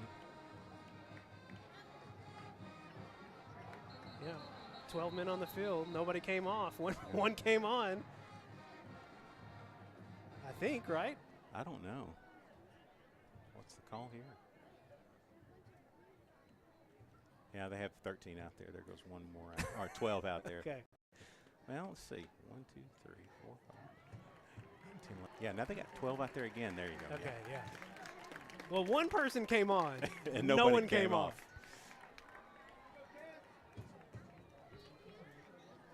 That's going to move it. Creates a first down. 1st and 10 from the 13.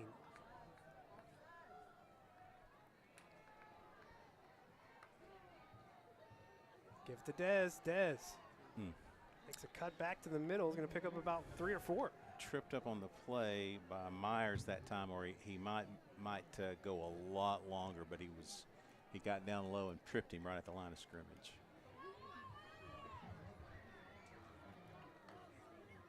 Second down, Donovan looking to pass. In the end zone, Jaden Gaines, touchdown, Conway. Yeah, that's a route we haven't seen Jaden run in the end zone, right across the middle of the field. Great throw that time. Spot up, had him wide open. Great delivery. Touchdown number 3 on the year for Jaden. He's up over 400 receiving yards now on the season. That's a great season by Jaden Gaines. Has really come on late.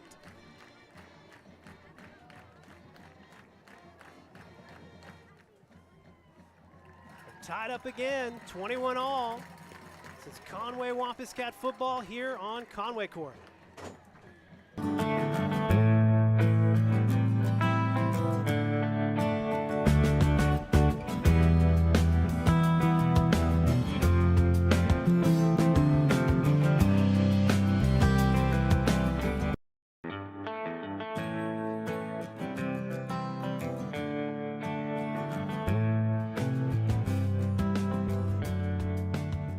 McHugh for your business.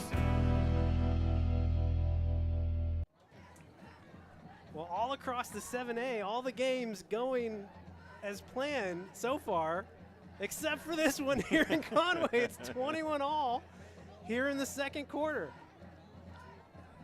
Wow. What an unbelievable start to this ballgame. I mean, it felt great right out of the gate. Defense did their thing, offense did their thing. Yeah. Since then, it's been a back and forth affair, mostly really in the favor of the Wolverines. Hawkins on the return.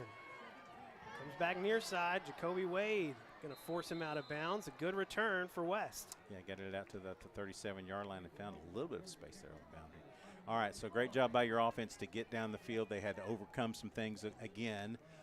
Huge long pass play that was called back for a hold, and you've overcome that piece of it.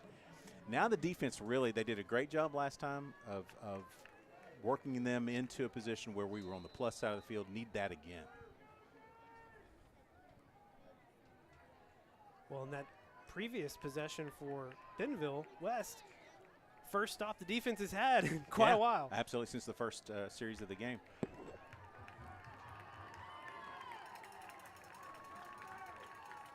Rice fakes it on the slant.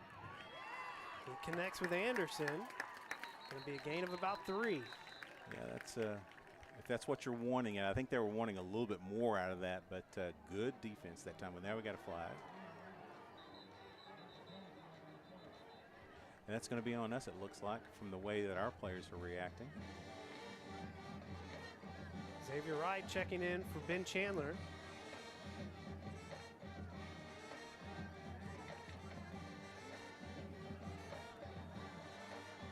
That will be a first down. And sportsmanlike. Yeah, that's on Ben. Coach James calling for an explanation.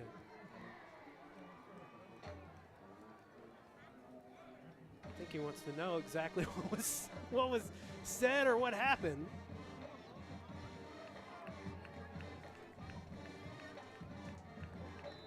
First and 10 now from the 44.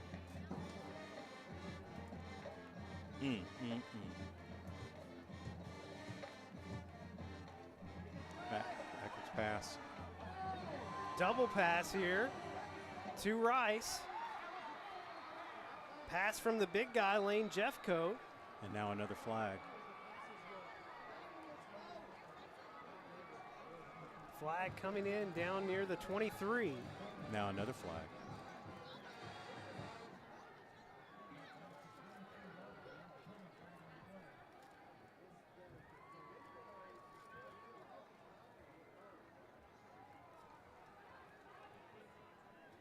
Trying to listen hard here for the explanation. Personal a lot foul, going on. face mask. Okay.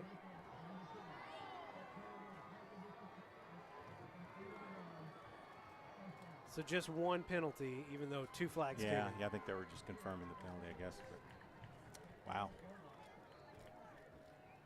Well, again, a big play. Trickeration. Aided by a penalty. Has the Wolverines in the red zone again.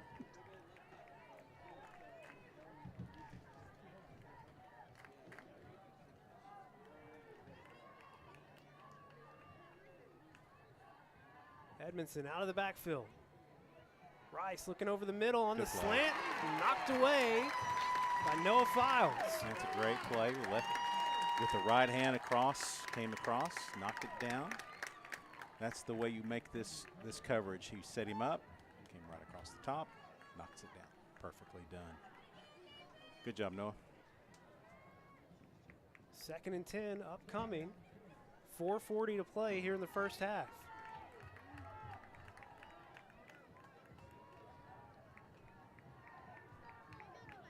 Ball at the 12. Rice stepping up, unloads, and Bruss breaks away. The Wampus Cats going for the ball instead of securing the tackle, and Bentonville West on top again. The back and forth affair goes back to the Wolverines.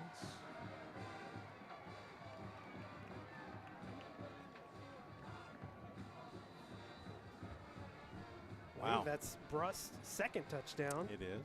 Of the game. It is.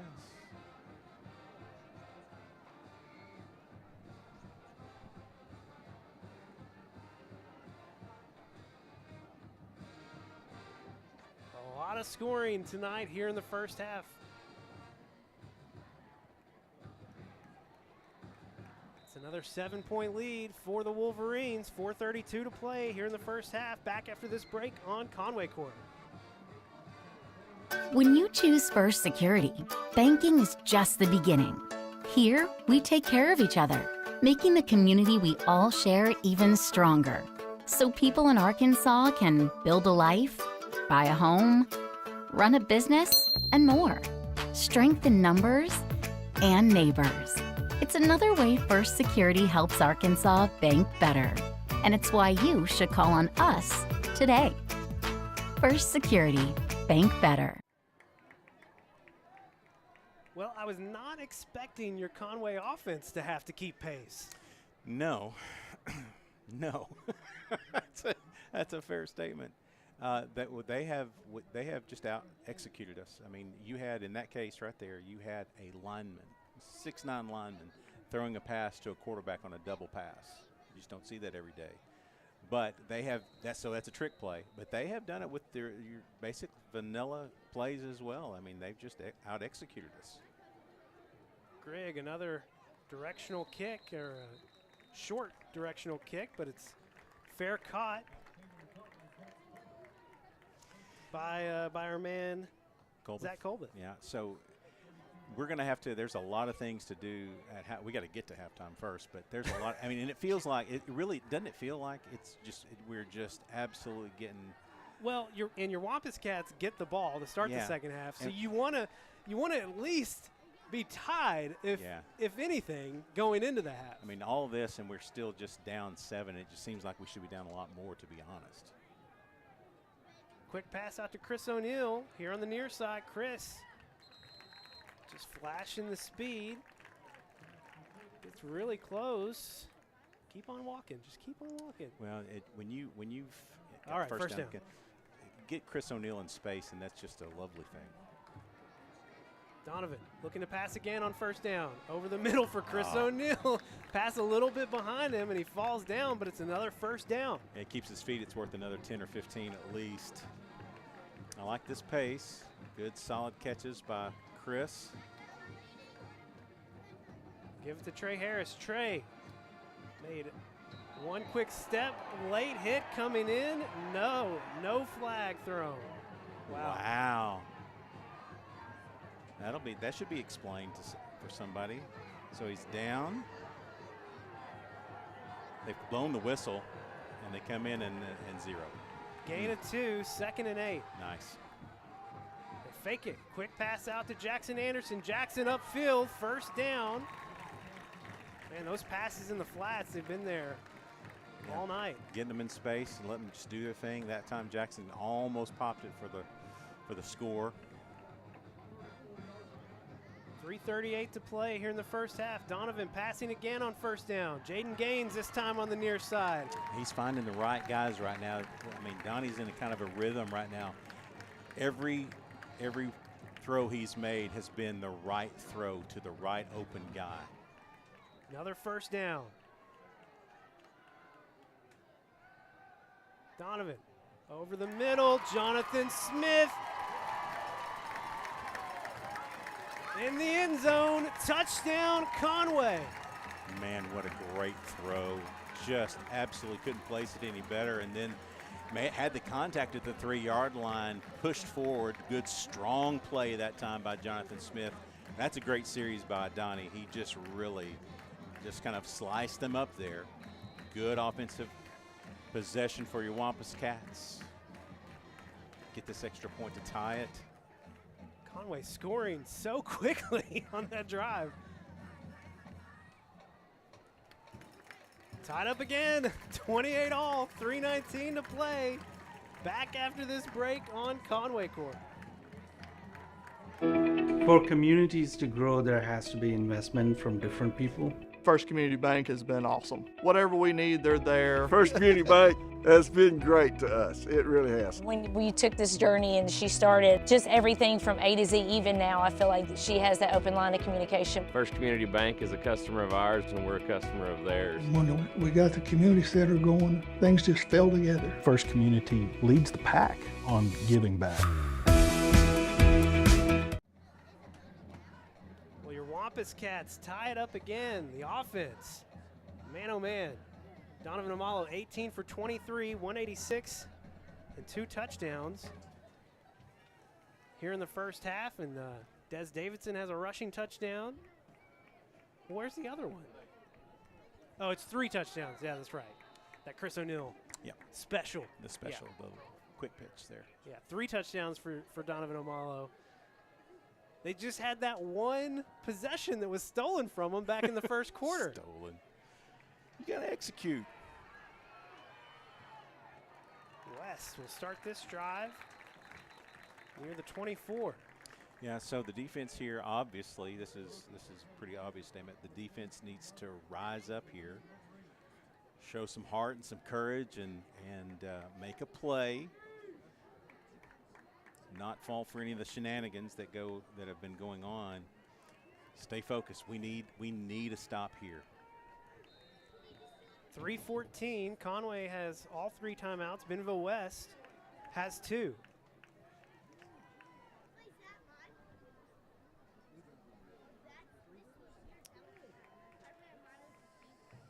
Boy, they're taking a long time here to get the play in. Down to 5 seconds.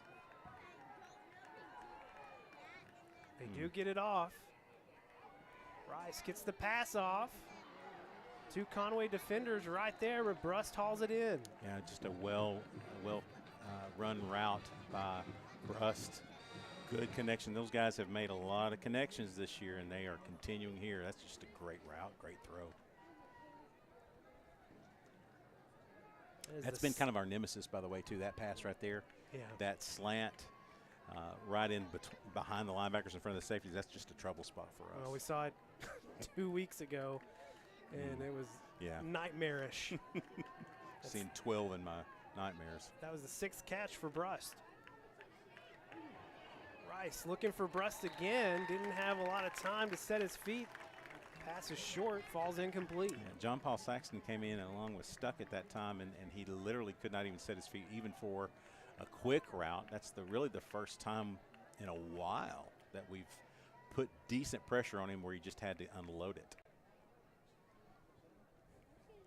And they ran Edmondson out of the backfield for the pass as well. He was out in the flat. He was not open, but they were running that way. 2:36 to play. 2nd and 10. Rice gets it off quick, finds Edmondson, picked off by Jacoby Wade. Jacoby on the return goes out of bounds near the 25. He was wide open for one spot, and then Jacoby Wade played it perfectly, almost baited him from the middle of the field, jumped the route. If he throws a dime there, it could be trouble. Watch me, he lofts this up. Jacoby plays right in front. And that, my friends, is why Jacoby Wade back at safety this week. Yes, sir. Good run back as well. 6th interception on the year for Jacoby. He leads the team, and Conway making their own break here with 2:25 to play. That's a rise up moment for your defense. That's just well played by Jacoby. Give it to Des Davidson on 1st down. Des will get about 4. They brought in Jeff Cote again, so he's definitely playing both ways. The last guy to get up there. He looks a little tired, a little weary. If you're playing both ways, this is the point in the game right here at the end of the half, and then late in the ball game in the second half where it's going to weigh in. 2nd and 7. Give it to Des again. Des makes a quick decision, falls down just a yard shy. 3rd and short coming up. Yeah, got to get a good push here. Just tripped up. Well, it looks more like 3rd and 2. But this is a spot for your Wampus Cats where it's been trouble. Yeah, and you kind of want to try and milk some clock if you can, but you still want to make sure you get some points on the board. That's right. Give it to Des. Des upended. Did not get it. It's going to be about, what, half a yard shy? Half a yard shy, yeah. Fourth and about just more than the length of the football, really. No hesitation here. Donovan under center, pushing forward. And he's got it. Down, yeah. It's a good move that time by Donnie, just to press forward. Bentonville West really thinks they got it. No, we got it. They got a player down. I think it's what they were waving over. That may be Jeff Cote. I think it is. His helmet's off.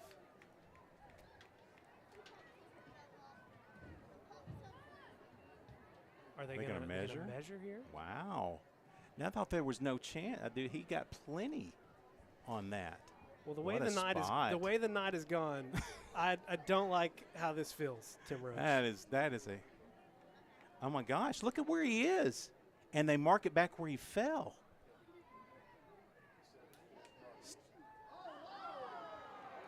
Oh no, dude! He totally got that. They call it a first down. Well, I mean, he totally got it anyway. That's a terrible spot. And Grigg. A terrible spot, but. They already called the first down. Why are they looking at it again? If they change this call, there's going to be a mutiny. Yeah, there's not. It's they've already called it. All right. Why are they looking at it again? Who knows? Why are you more angry? I'm about to sound like Tim Roach right now. You do sound like me. Here we go. All right, minute 12. The clock should be running.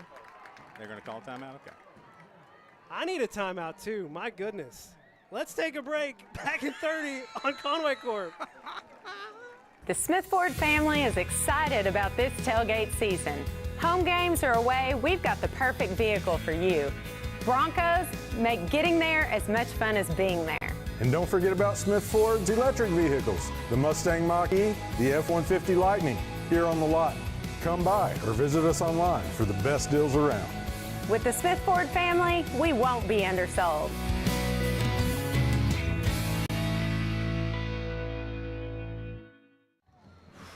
Well, here's the deal, folks.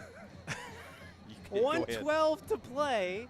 Bentonville West just took their second timeout. Conway has all three. It's 1st and 10 from the 13. Yeah, believe it or not, to your point, we may want to milk the clock a little bit here.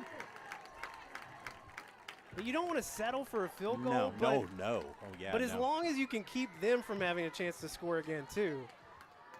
Coming off the edge. Donovan looking for the end zone, finds Chris O'Neal. Or you do that. 13-yard strike to Chris O'Neal. Or you do that. I mean, that's another solution, is just to throw it to Chris O'Neal in the end zone. Love that play. That's Chris's second touchdown on the night. He's got 19 receiving touchdowns on the year. Wow, what a year for Chris O'Neal. Man, what a season that cat has had. And your Wampus Cats back with the lead for the first time since the first score of the game. Extra point is good, 35-28. Cats on top, 1:01 to play here in the first half. Back after this break on Conway Corp. Conway Regional has been the community's hospital for more than 100 years, providing high-quality, compassionate care. As our community continues to grow, we're growing alongside you to ensure all your healthcare needs are met right here in Conway. Our board-certified interventional cardiologists, specialized team, and innovative cardiovascular technology are here to provide the comprehensive care you deserve when you need it most. So when you're facing a heart emergency, trust the care you'll find down the hallway, not down the highway.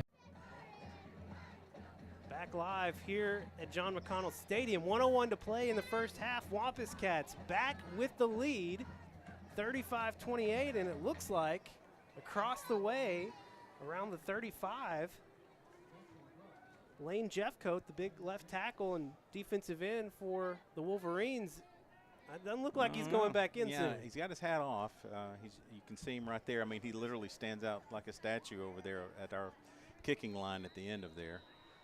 Boy, what a great response by your offense. Just really, really good job after the pick by Jacoby, closing deal out. That's nice. Shorter kick here from Mahar. It's going to go out of bounds. Penalty will set up a nice starting point for the Wolverines. I think he was trying to directional kick that time, but he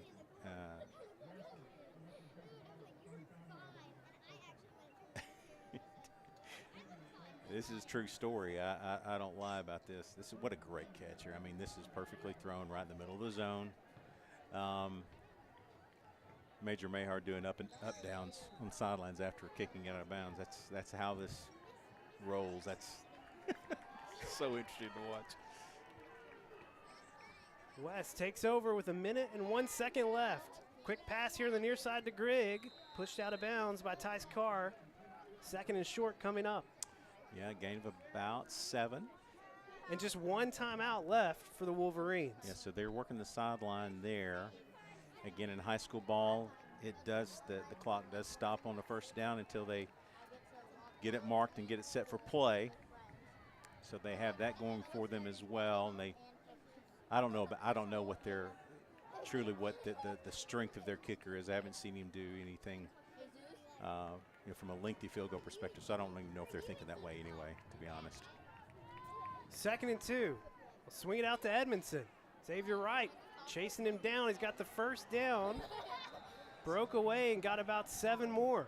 Yeah, I mean, it's almost like you really have to get somebody to follow the running back out. He's running out of the backfield in the pass route into the flats all night long, and he's been open more times than not. Now that's Xavier got to him quickly enough, missed the tackle, but it was going to be a gain of about 3 or 4, but it turned into a gain of 7 or 8. 49 seconds to play. Ball at the 47. Rice going deep over the middle.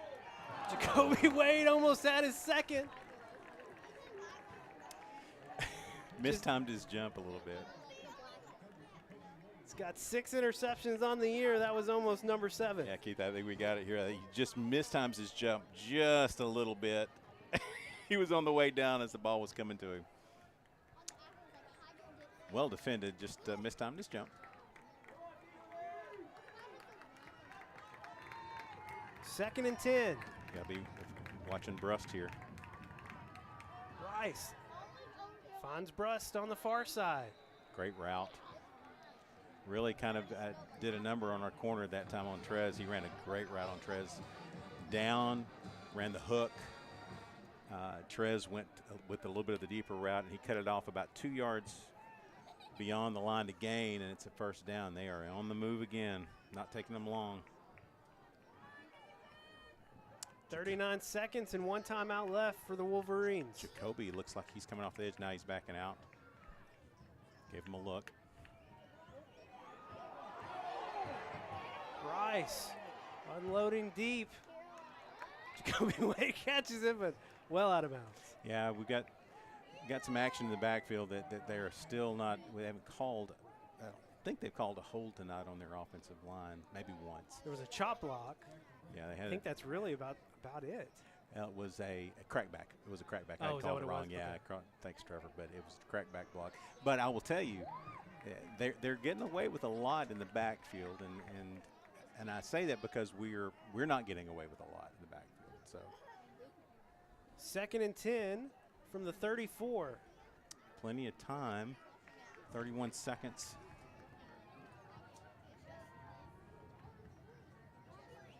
Set up the screen to Hawkins. Hit nice. Quickly.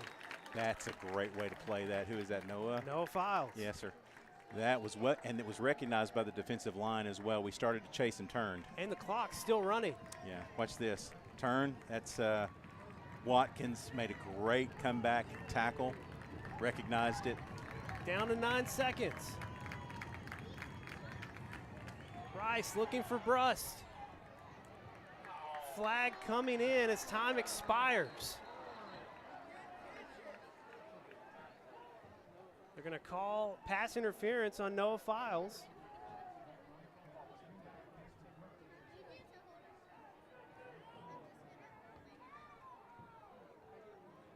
Going to call a hold. So I don't think at that point it has anything to do with whether it was catchable or not.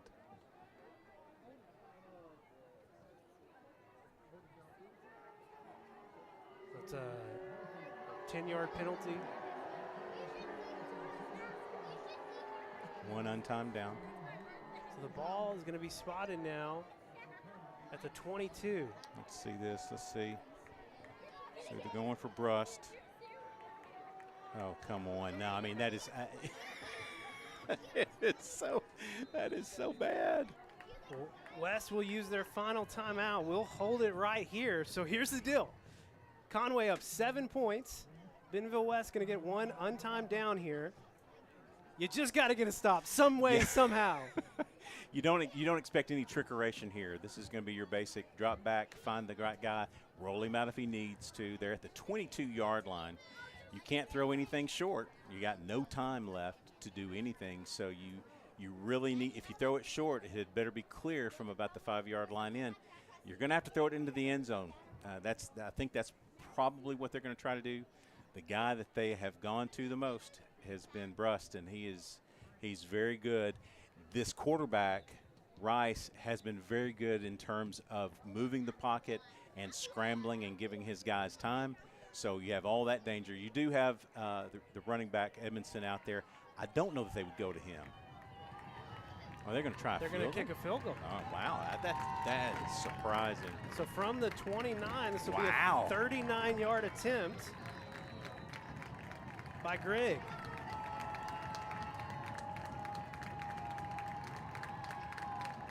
A little bit high snap, kick is up.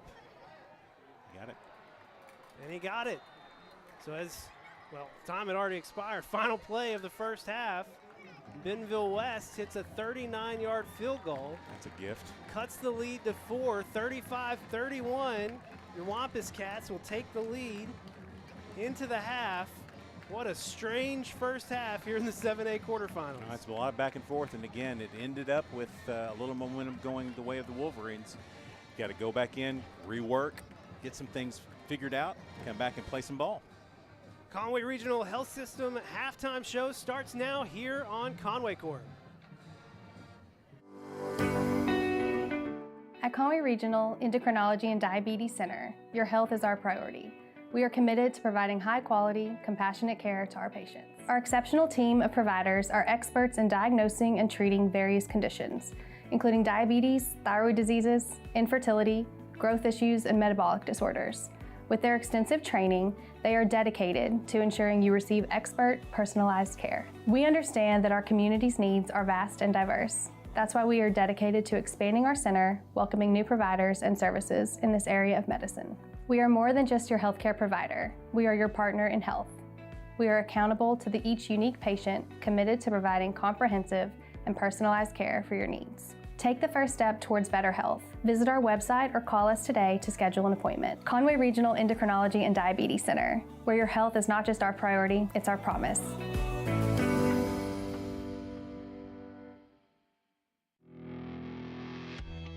The Arkansas Duck Derby Banquet returns, and it's more exciting than ever. Mark your calendar for January 5th, 6 p.m. at the UCA Hyper Center.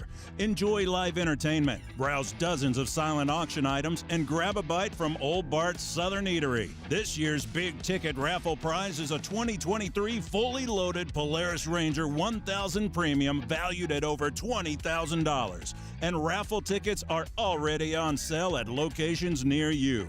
Firearm enthusiasts, you'll have a shot to participate in our raffle for our premier gun selection during the banquet.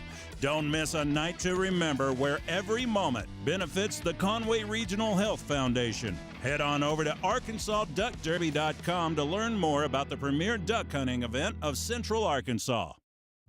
When you choose Conway Regional, you're choosing more than exceptional care. You're choosing a healthcare provider deeply rooted in your community, where our doctors and staff are your neighbors and friends. With 9 primary care locations in 5 counties, we believe in building lasting relationships centered on trust and personalized care. Take control of your healthcare journey with us as your dedicated partner. Schedule your appointment today and let our family care for yours. My name is Dr. Dylan Cruz. I'm a family medicine physician at the Conway Regional Medical Clinic at Prince Street. I grew up in Helena, Arkansas. I went to undergrad at the University of Arkansas in Fayetteville, and I attended medical school at NYIT-Com at Arkansas State in Jonesboro. I completed my family medicine residency at Conway Regional. I decided to stay here at Conway Regional following my residency because I enjoyed my training here. I would say that Conway Regional is different from other health systems because of its culture. I've always felt very welcome and appreciate the positive work environment that Conway Regional provides. Everybody's friendly and eager to help. There's collaboration throughout the departments, and I feel like the administration is engaged. That's not easy to find at health systems. The Conway Regional eye care value that resonates the most with me is accountability. It's important for me to be accountable for my patients, other providers, and the community. During residency, I became a father. Becoming a father gave me a new perspective on overall health, gave me an importance of taking care of my family and myself. I feel like I'll be able to relate to my patients in new ways I was not able to before. A new perspective on taking care of my family will translate on how I take care of my patients. I've gotten to meet the staff and other providers at the Prince Street Clinic, and they're wonderful. I appreciate the experience the current providers have and will enjoy working alongside with them. It's a great town with great people, and I look forward to becoming a part of Conway. Welcome back. Joining us now is David Grimes, and he's set to reveal the 2024 inductees of the Wampus Cat Sports Hall of Fame. David, thanks for joining us. And for folks that are listening, maybe they didn't even know that we had a Wampus Cat Sports Hall of Fame. Can you tell us a little bit about the organization and what it's about? Sure thing. Hey, I thank you all for having me on tonight. This was started in 2019. It was long overdue, but we finally got around to starting a Hall of Fame to honor great Wampus Cat players and coaches from over the years. And each year we induct 6 Wampus Cats because that corresponds to 6 legs on a Wampus Cat. So each year there's 6 inductees, and the Booster Club gets a say in this. The Booster Club members get to vote on who they think ought to go in, and their number 1 overall pick is automatically in. And then we have a board who decides the rest of the class, try to get a good balance between different eras, different sports, different things. So we end up with a great class. And I'll tell you, each year we have a wonderful class of 6. I didn't know how we could match last year's class, but I'm going to tell you this year we knocked it out of the park. We have a great class. Yeah, looking at the list, David, I mean, absolutely special group all the way through and through. Let's start with Wampus Cat wide receiver great Clifton Ely. Yeah, Clifton's a great guy. A great athlete. He was marred by injuries in high school and in college. But like you said, he was an all-state wide receiver in high school. He played basketball in that 1976 overall championship team. Played football at UCA, twice all AIC, but again, injuries ended his career early. But he went on to have a great coaching career in college. He was assistant coach at UCA, Boise State, Ole Miss, and Arkansas. Yeah, so the next one up is a name that a lot of folks around here will know. Not know from a Wampus Cat perspective, but that's Joe Ford. That's right. A lot of people may not realize Joe Ford was a great athlete back in the day. He won the Frank Robbins Award in 1955 as Outstanding Senior Athlete. He was a quarterback. As a junior, he was part of the 1954 Class A. Conway was Class A back then, the track championship team. The next year as a senior, Conway was runner-up, but Joe won the low hurdles, the 180 low hurdles, won that event that year. Of course, he went on to be the chairman of Alltel.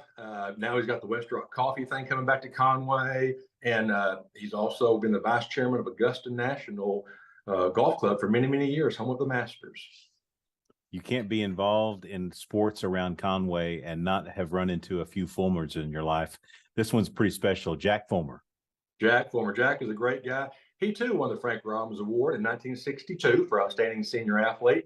He was all-state basketball and ran track. Most people know Jack because of his baseball, but Conway did not have a baseball team at the high school that year. So, of course, he played American Legion, but he got a scholarship to play at UCA. He's the only UCA Bear to ever hit for the cycle in a game.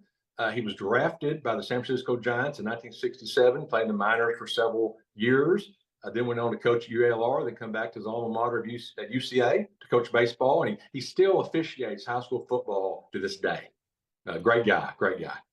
Next up on the list is somebody that our younger Wampus Cat fans will recognize as well as the older ones. He's made us proud on many fronts. Unbelievable football player from the Conway Wampus Cats, Peyton Hillis. Yeah, he's no stranger to anybody. And if anybody's curious why he's just now being inducted, There is a waiting period to get in, and this was his first year of eligibility. So we're super happy to have Peyton Hillis as part of the class this year. But of course, he was Conway's first parade high school All-American, went to the University of Arkansas, was a star there, drafted by the Denver Broncos in 2008. And then, of course, he had that breakout season with the Cleveland Browns in 2010, rushed for over 1,000 yards, and was such a popular figure nationwide. He landed on the cover of the Madden football game in 2012. He played 7 years in the league and just an outstanding Wampus cat. Next up is offensive lineman that went to the University of Arkansas, Shannon Money. Yeah, he was an all-state football player in 1996, weighed in at 300 pounds. He was a monster on the line. Like you said, went to U of A, played for Coach Houston Nutt. He was a 4-year letterman. He very versatile, played both guard and tackle for the Hogs. After his senior year, he played in the 2001 Hula Bowl, and he also played in the Cotton Bowl when he was a Hog. The last on the list, but not least, is super lady cat golfer, Summer Rochelle. Absolutely. Outstanding resume. She won the Ruth Doyle Award for Outstanding Senior Female Athlete her senior year in 2013. She was a 4-time Class A, 7A state champion and 3-time overall state champion. She helped the Wampus Cats win the 2012 state championship in golf. She went on then to play at the University of Arkansas, played on the golf minor league circuit professionally for a while, and now she's back home and she's the head golf coach at UCA. David, if I remember correctly, part of this every year too is you have a team, right? Is that the same case this year as well? I'm glad you actually asked that. This year, the board decided not to induct a team. However, we do have a little something special we're going to announce sometime after the first of the year that we're going to try out for the first time, which I think people will enjoy. So look forward to that the year. A little teaser. All right. Well, Yeah. David, how else can folks get involved if they want to support the Hall of Fame? I know you mentioned the Booster Club, but there's an event in August. How can people help support this? Yeah, obviously it's several months away, but each August, right before school starts, after summer vacation's over and folks are back in town, we'll have a wonderful banquet at the cafeteria at Conway High. And it's just a wonderful time. We have a reception before the banquet. We have dinner. It's just a great chance for people to catch up with old friends, old coaches, old teammates, meet some new Wampus Cats, and have a ball. But look for that in August, and tickets and tables and sponsorships will be available to the event. Well, he's David Grimes, and he helped announce your 2024 Wampus Cat Sports Hall of Fame inductees. David, thanks for your time today. Yeah, thanks, guys. Go Cats.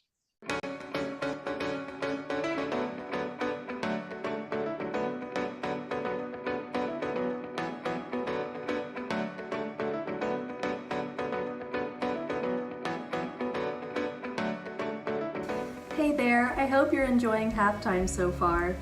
My name is Faye Hedera, and I'm an artist in Conway who recently completed the 100 Faces of Conway project.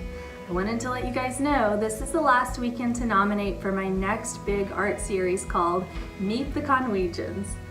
Use the QR code or visit my website to fill out a simple form that allows you to nominate someone in Conway, Arkansas who will have a hand-painted portrait created by me for a brand new Conway Corp television series. This is a great opportunity to highlight someone you love and allow me to paint them holding something that brings them joy. I also wanted to show you guys something that brings me joy, which is my dog, Honey. Now let's go back to the stadium and rejoin Levi and Tim for the next half of the game. Meet the Conwegians. It's a new show coming in February on Conway Corp. And this is the last weekend to nominate a friend, neighbor, family member, whoever that is making a difference in the Conway community that you would like to see featured on the show. You can submit nominations at fayhedera.com. And I'm just going to say it, Tim Roach. I don't know any person more Conway than Tim Roach. So if you're so inclined to nominate someone. Okay, yeah, you can stop that. That's nonsense. Right here. That's nonsense. I would like to nominate anybody but the guys wearing black and white. Man, you totally changed the tone of this whole I'm sorry, but segment. I've been consumed by it for the last 50 minutes. No, it's not their fault. I mean, it literally is. We've just not played very well. We have played very sloppily at times, but there's also been times where it's been like a little questionable. But to be honest, really, I mean, there have been times offensively, but offensively, other than getting stopped on 4th and short, Fourth and one. We've scored every time we've had the ball. So offensively, we're doing the right things. Defensively, man, they are absolutely killing us in the flats and with plays down the sidelines, the slant, just name it. I mean, they've been executing very well. A couple of trick plays, okay, whatever. Give people that. But they've just been doing basic stuff with the passing game. It's not been much of the running game. They've had a couple of good runs, but really that's it. It's been trying to handle the pass, and it's really right there in the edge on the flats where everything is being where it's driven from. Everything that's been done other than the one play on the boundary where we just blew coverage, it's been generated off of that edge where it's deep slant or it's something in the flats that gets loose. Man, we gotta be better there. We'll take a look at the first half stats when we come back after this break on Conway Corp. When you choose Conway Regional, you're choosing more than exceptional care. You're choosing a healthcare provider deeply rooted in your community, where our doctors and staff are your neighbors and friends. With 9 primary care locations in 5 counties, we believe in building lasting relationships centered on trust and personalized care. Take control of your healthcare journey with us as your dedicated partner. Schedule your appointment today and let our family care for yours. The Arkansas Activities Association supports good sportsmanship. All spectators have a responsibility while watching an athletic contest because their actions influence high school youth. It's important that they display the best of sportsmanship to help instill proper attitudes and ideals in these youth. There you go, AAA. All right, let's go ahead and talk a little bit about the first half. You know, defense, we kicked away first. Defense got a 3 and out. Offense went right down the field and scored, and then complete chaos ensued after that point. You know, for the first time this year, we were down in the first quarter. I mean, we scored the first 7 points. They came back and rolled up 14. They scored the 7, got basically what amounted to that kick. They just kind of pooch kicked it to a spot where we were not prepared and marched right down the field in a short field. Got the lead. We came back tied. They came back, got the lead. We came back tied. It's just been – they've not been up 2 scores. No one's been up 2 scores yet. It's been a back-and-forth affair.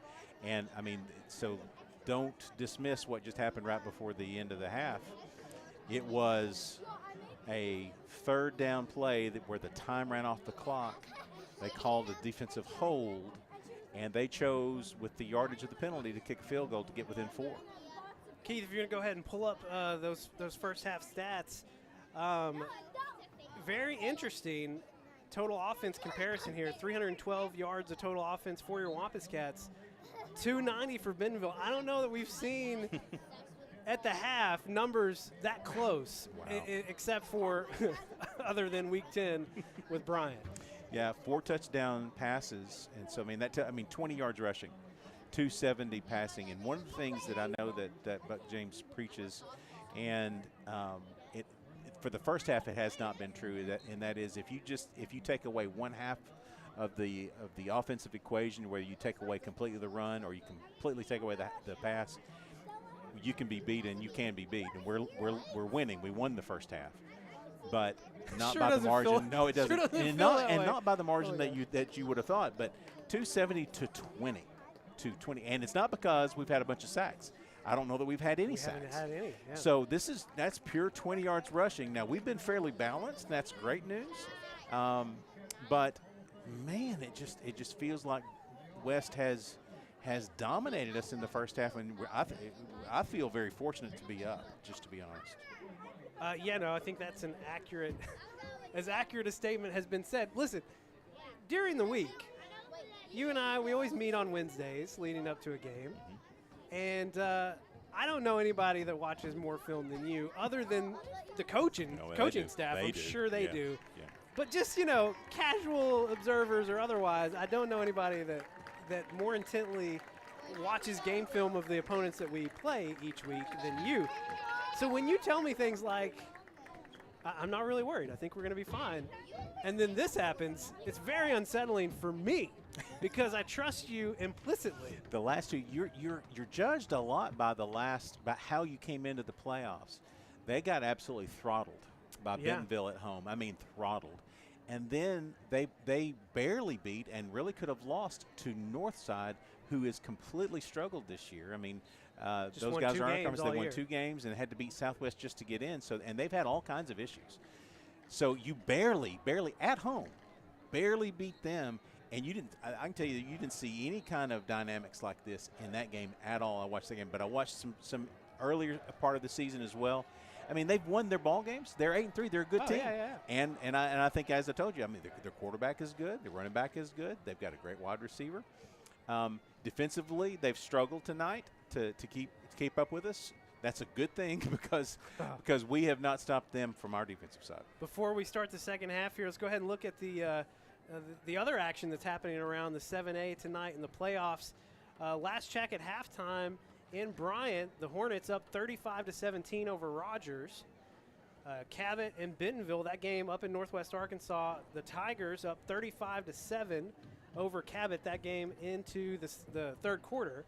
And then an interesting score update here from the third quarter in Fayetteville.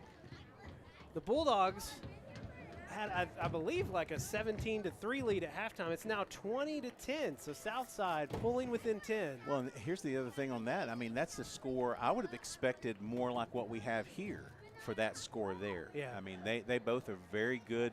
One's a big running team. One's a big passing team. They both score a lot of points. And that's 30 points combined. We have 66 points combined in the first half.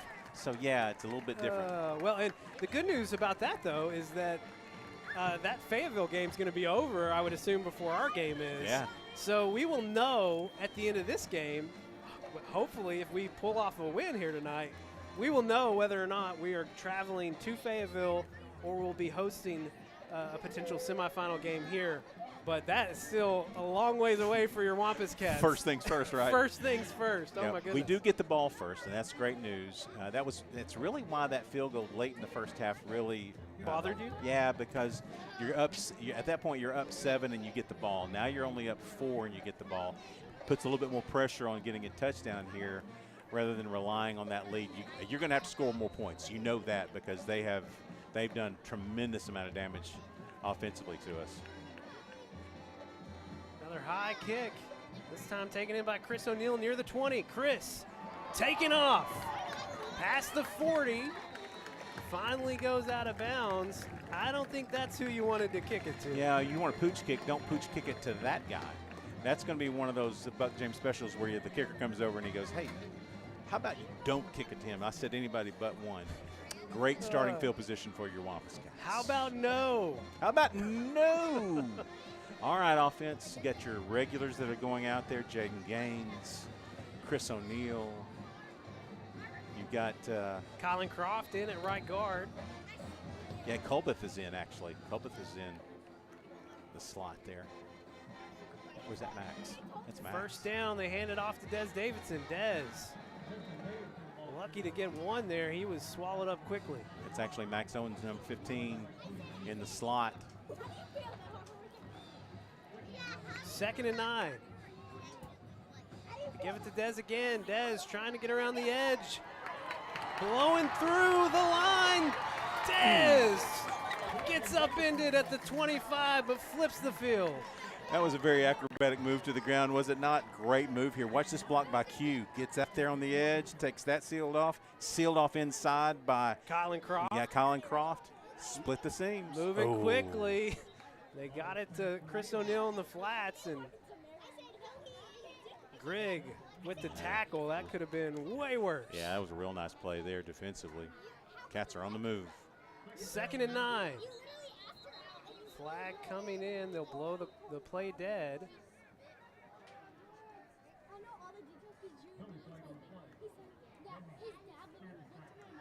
Will be against your Wampus Cats. Jonathan Smith going to check in for Max Owen, and Derek Haynes coming back in for Colin Croft. Man, there have been a lot of calls from that side of the field.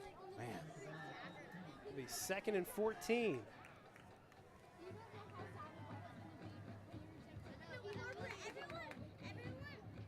Dez gets it out quick. Or excuse me, Donnie getting it out quick to Jackson Anderson on the slant. First down, Cats. That's an absolutely tough catch, and he made it look easy. That was a tough catch. Great route by Jackson. First and goal from the 10. Bentonville West bringing the blitz. Donnie just going to throw it up, and he finds Chris O'Neill. Touchdown, Conway. I thought he was throwing it away, but no. He was looking for Chris O'Neill. Man, that is absolutely textbook. Give your guy a chance. He absolutely gave Chris O'Neill every chance to run underneath that ball. What a throw. Wrong way, rolling to the right. He's left-handed. Had to get everything on it, threw it in the exact spot he needed to throw. Chris O'Neill had beat his guy to the corner. Great throw, great catch. Touchdown number 4 between Chris O'Neill and Donovan Amalo. I think it's number 4. We'll confirm in the break. Cats up 42-31. They score quick. Back after this break on Conway Corp. The community of Conway continues to be committed to the Wampus Cats, just as Centennial is committed to our customers. Perseverance, commitment, and resilience are key ingredients for success, both on and off the field of play. Whether you are cheering on the Wampus Cats, starting a new business, or planning for the future, Centennial is here for all of life's moments. Let us be your partner. Centennial Bank, member FDIC.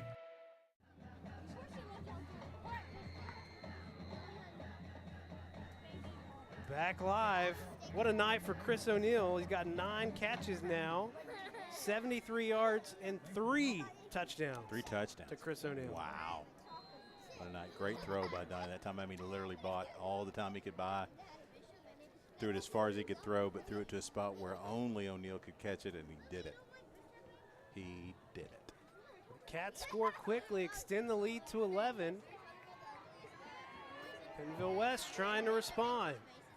We're going to start past the 30. We'll see with this Conway defense what adjustments they made at halftime. Well, so let the chess game begin on this side of the ball. I mean, it's been a lot of trouble for your Wampus Cat defense, really, for the last, 5 quarters. Watch this. I mean, just threw it. I mean, off his back foot, I just thought he was throwing it away. Yeah, perfectly thrown, man. What a play. My goodness. But this is they've had us on our heels defensively all night.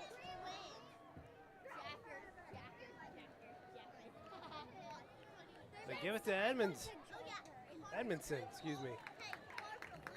Gain of just 2. They had an offensive lineman get rolled up. Is that Jeff Cote again? Sure. Well, no. That's one of the interior guys this time. That's Caleb Chandler, it looked like. Unless it's 51. Might be 61. I think it's 61. I think it's Caleb Chandler. A little rolled up. Boy, those offensive linemen, they take a beating down there. 2nd and 7. Ryan Talent coming off the edge. Passes out. Finds Hawkins on the comeback. First down for West. They have really worked that boundary hook route where they drive the cornerback down, get enough separation, come back, but they always end up beyond the line to gain. It's just a really good route.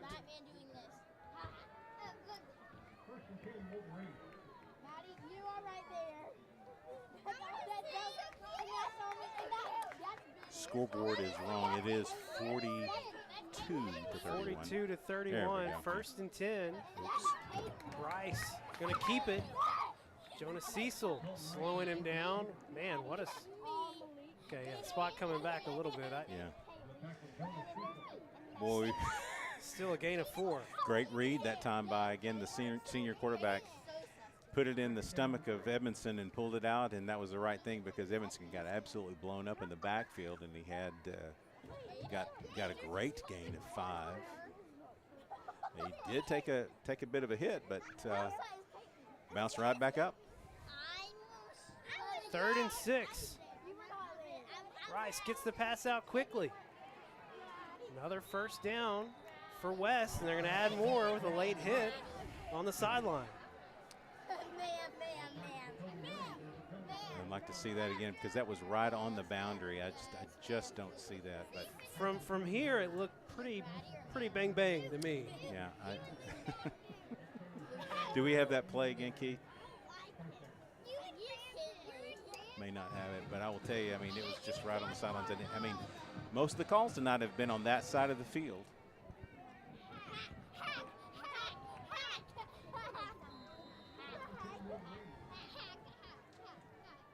That moves the ball all the way to the 28.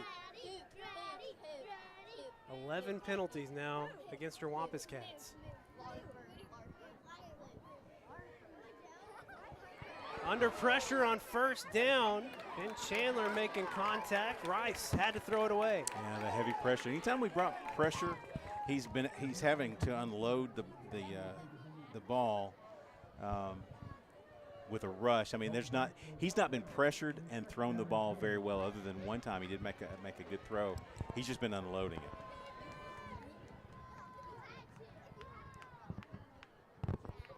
Be 2nd and 10. After the incompletion, we still have yet to get a sack on Rice. Yeah, no, he's really good about unloading the ball. Gotten close a few times. Edmondson empties out again. There's a man out there on him this time. Rice having to race out to the near side. He'll just throw it away again. Conway fans upset. Yeah, it's been a little bit different on their side versus our side tonight, but you got to play through that.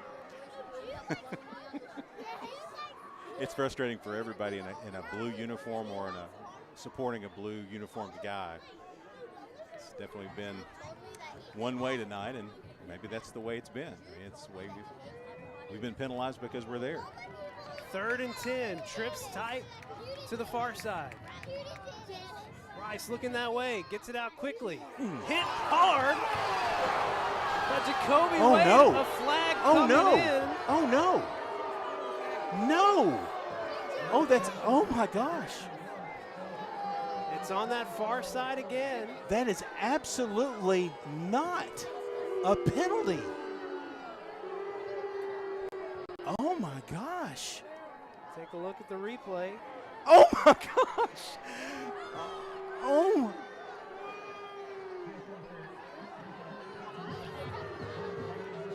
It looked like he touched the ball before he hit the defender or hit the receiver. He did.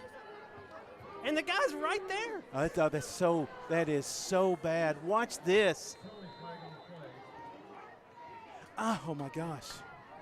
That is hard. That's 3rd down. Now it's 1st down. 1st and 10 at the 15.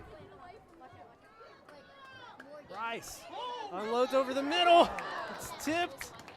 Conway can't get to it. 2nd and 10. I've got to overcome this, and I have to watch myself at times. But I mean, that's I mean, that's a game changer. Those are 2 game-changing calls. One was the holding to end the half to give them a field goal, and that's a 3rd down now, 4th down and 10, that you give them a 1st down on an absolutely horrible call. Conway fans trying to get loud.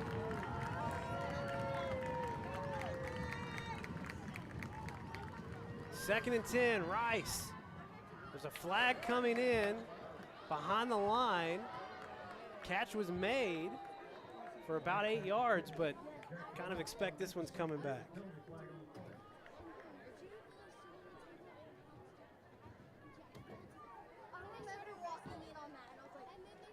Flag was thrown near the 20.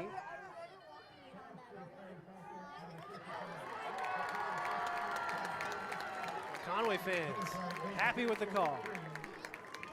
Braxton Nixon-Snell trying to help with the flag. Well, hey, you get a break there. But from what we've seen all night, the Wolverines have been able to overcome it. It doesn't matter.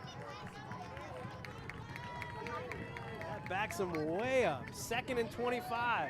Another double pass attempt. Instead, Hawkins going to have to go with it. He's going to be taken down just inside the 30. Wow, that was so well played by your defense. Guarded against, there was really nobody in the deep route other than the running back, and he was well covered. Just tried to tuck it and run. No place to go.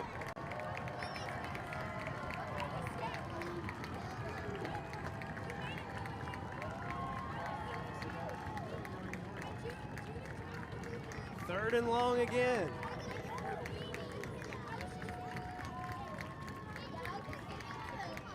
Rice stepping up, wide open in the middle of the field. Goodness gracious, he picked up so much back. It's going to be fourth. About six or seven? Yeah, 4th and 6. So the question is, down 11, kick a field goal here, you're still 1 score down. They've not made a move yet. They're staying out. That spot was a little different than I thought. It's going to be about 4th and 7. I don't know that I wouldn't kick it right here. Now, he may be thinking there's just no way that they're going to stop our offense. And Chandler bringing the pressure. Pass is thrown behind, incomplete. Your Wampus Cats take over on downs. Wow. Wow, that's an interesting set of calls right there. I really do think on that long, 4th and that long, you kick a field goal, still 1 score, maybe put in your defense's hands. That looks like a play where you just know you got to get points, and you've got to get more points than 3. So maybe that's the right call. Credit to your Conway offense, because that's what's informing that kind of call right there. Yeah, it's the pressure that we put on them, but your defense did a great job overcoming on all kinds of stuff in that drive. C.J. Neely in the slot here on the near side as we start this drive.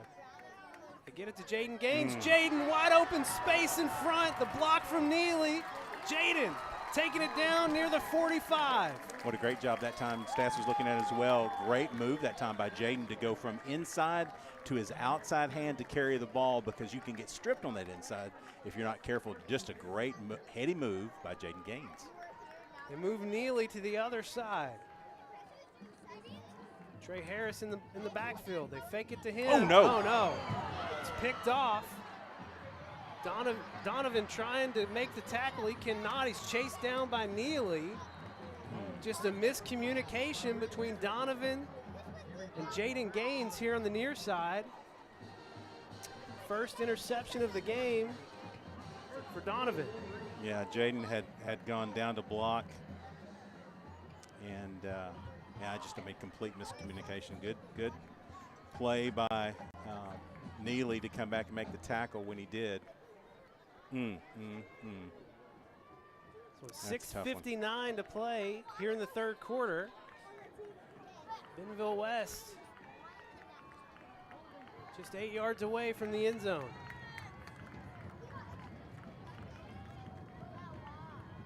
Rice keeps it, slings it out.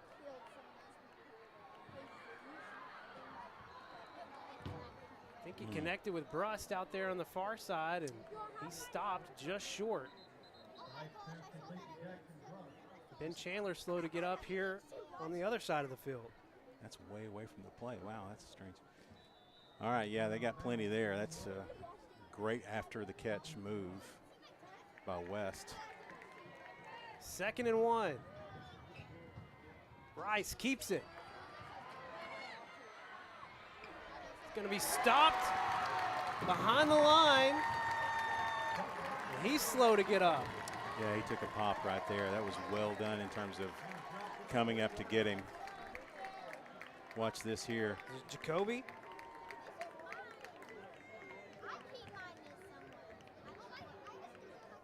You know what? I don't. Maybe it was on the landing on the back I think side. I think it was the way a he pretty landed. clean hit there. He still was down on a knee a second ago. Training staff coming in. He's going to have to come off. Yeah. It's going to be 3rd and 3, and your quarterback's going to have to go to the sideline. And probably should be there for a while based on what we're seeing. Yeah, that looked like the way he went down and what he was holding was his head. And so, I mean, you got to be careful here. I mean, one of the young man's safety first, but great job by the defense right at the goal line. So I think they're going to move. Is that Hawkins that they're going to move? To quarterback. To quarterback. Their backup quarterback is Trey Thompson. But that's not who's in there. They've moved Mason Hawkins. Got to think Wildcat here. Hand off to Edmondson. 3rd and 3. He's going to keep it. Makes a move. Gets away from Jonas Cecil, and he will score. They shouldn't. Normally they would go for 2 here, I would think. They are down 37 to 42. Well, they're the going to kick problem, it. though, is you don't have your quarterback. So they're going to kick it. That'll put them down 4. That says something about what they think about their offense.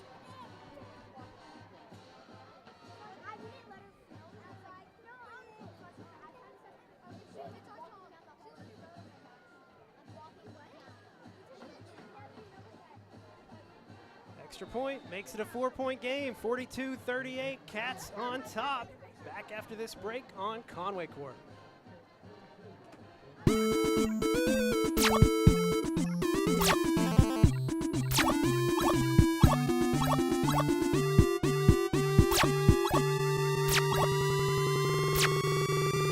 Gamer Gab.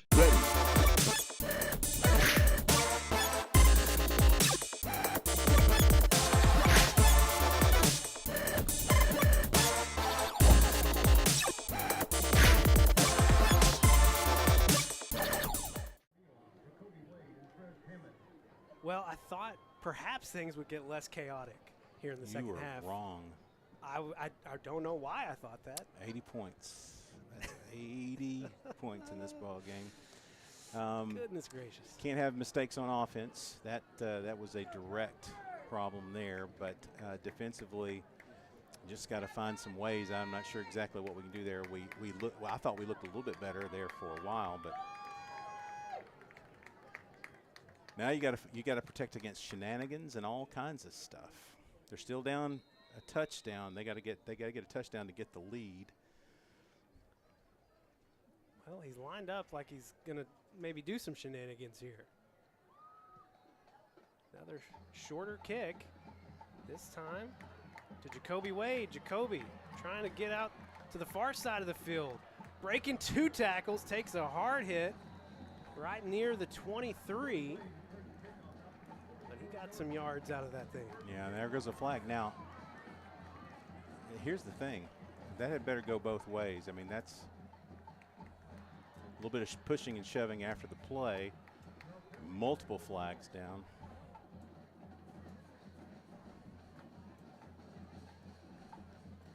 We've already had. Have we had any unsportsmanlike conduct? We have. Ben Chandler got one. That's right.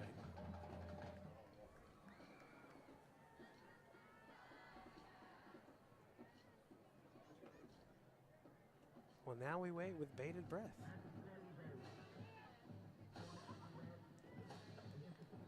All right, so one against West. Yep, and one against us.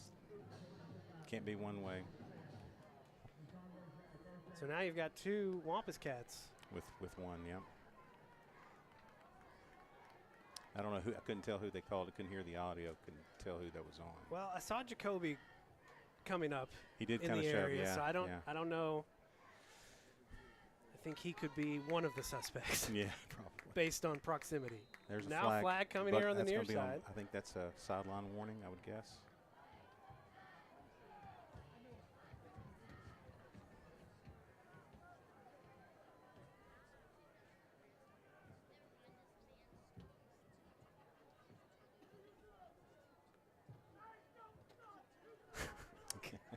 Golly. We need space in the audio, I guess.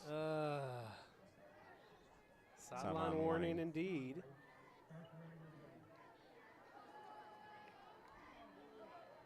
Wow, I mean, this is.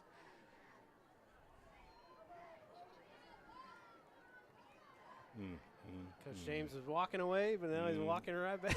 Yeah. Walking away again. Well, I mean, the flags have just been brutal against the Wampus Cats tonight. Early motion out on the far side.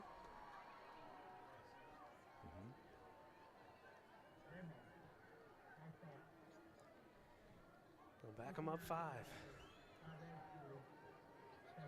All right, this point we've had some things go against us here. You really have to settle down. We need a first down in the worst way on this drive just to kind of settle things down. Chris O'Neill over the middle. Chris O'Neill untouched. Touchdown, Wampus Cats. Longest touchdown of the night. That's how you respond. I mean, my gosh. 81 yards. Oh, Chris O'Neill, take a bow, man. That was a great throw, by the way, right on the money, but Chris had everybody beat. That's what speed and the ability to run the proper route can do for you. Man, what a night for Chris O'Neill. What did I say before the game started? I was ready for another monster Chris game. O'Neill game. Chris O'Neill. We have gotten it. Wow. And forget the first down, just get a touchdown. Extra point is good. 49-38. Cats get the lead back to 11. This is Conway Wampus Cat football on Conway Corp.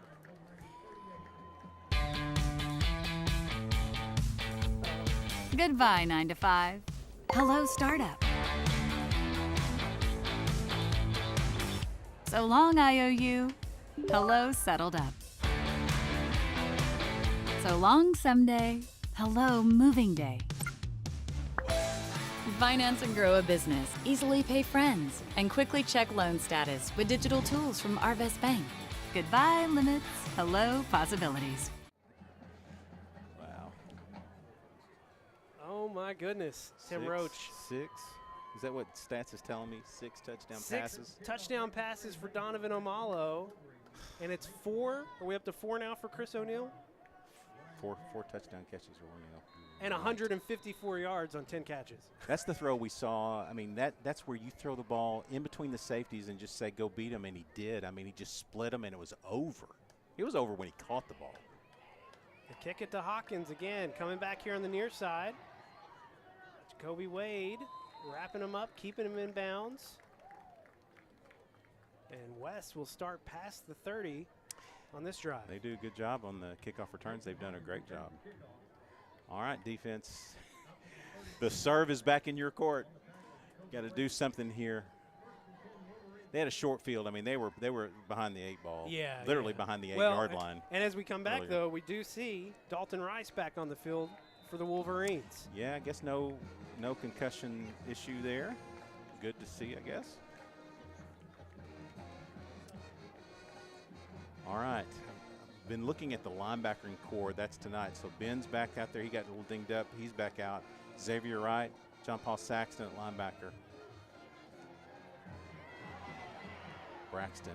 Rice forced to throw it away. Braxton Nixon Snell with the pressure. Yeah, it was a beautiful thing by Braxton Nixon Snell. He had no chance. I mean, he literally tried to set his feet and couldn't do it. And there's a flag, too, I think. Holding, I guess. Grounding? What's the call? Holding. It's got to be holding. If the umpire threw it and he picked it up, yeah. Well, 4:16 left to play up in Fayetteville. The Bulldogs up 30-10 on Southside. That's going the way of the Fayetteville Bulldogs.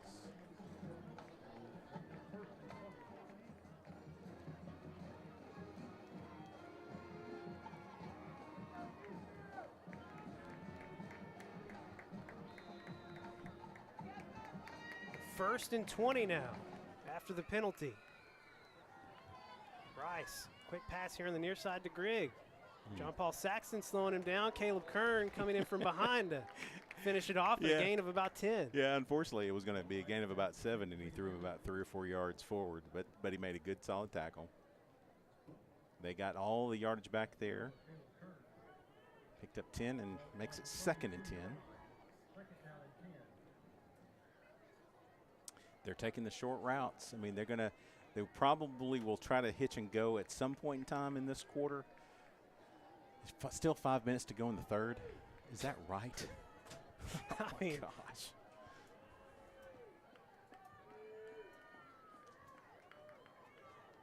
Rice flushed out. Takes a tumble here on the sidelines. Yeah, that's full bore into the sidelines, and good thing he didn't get hurt there. But I'll tell you, I thought a great job that time by Sherrod, who came all the way from his far side. Did not go with actually he may have been playing the near side. Did not go for the inside move, instead forced Rice to go to the outside for no gain. A really good job by Sherrod that time. 3rd and 10.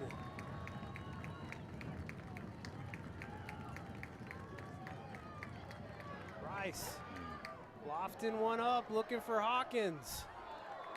Noah Files and Trez Hammond keeping it out of the hands of Hawkins. No flags.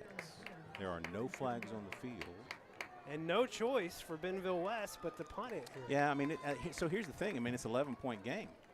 And a lot of time. They're still way in it. Oh, my gosh, there's still almost 5 minutes left in this quarter. It's like nobody's running the clock. Well, because your Wampus Cats are scoring so quickly. Oh, man, it's so unbelievable. All right, don't fall for any shenanigans. Ball's at the 32. Rice back to punt. Jacoby Wade back to receive. Punt goes out of bounds here on the near side. Okay.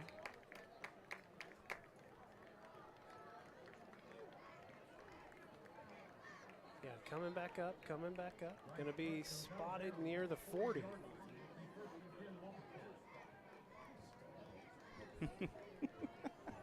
Coach Kelly did not like the spot. I mean, I don't blame him. I thought it was much further up. I don't think Stats like the spot. No, either. I mean, no.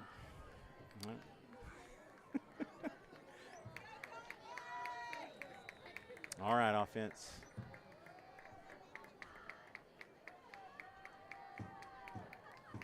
Boy, what a brilliant night so far tonight. Just one real crucial mistake by your offense.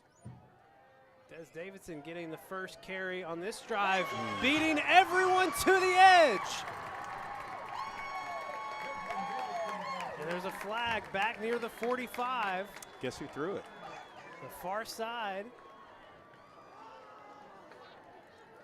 The Wampus Cat fans cannot believe it. Oh my gosh, with this guy. What a play. Oh my goodness me. What a play by Des Davidson and the offensive line. And it's all going to be wiped out. Oh man.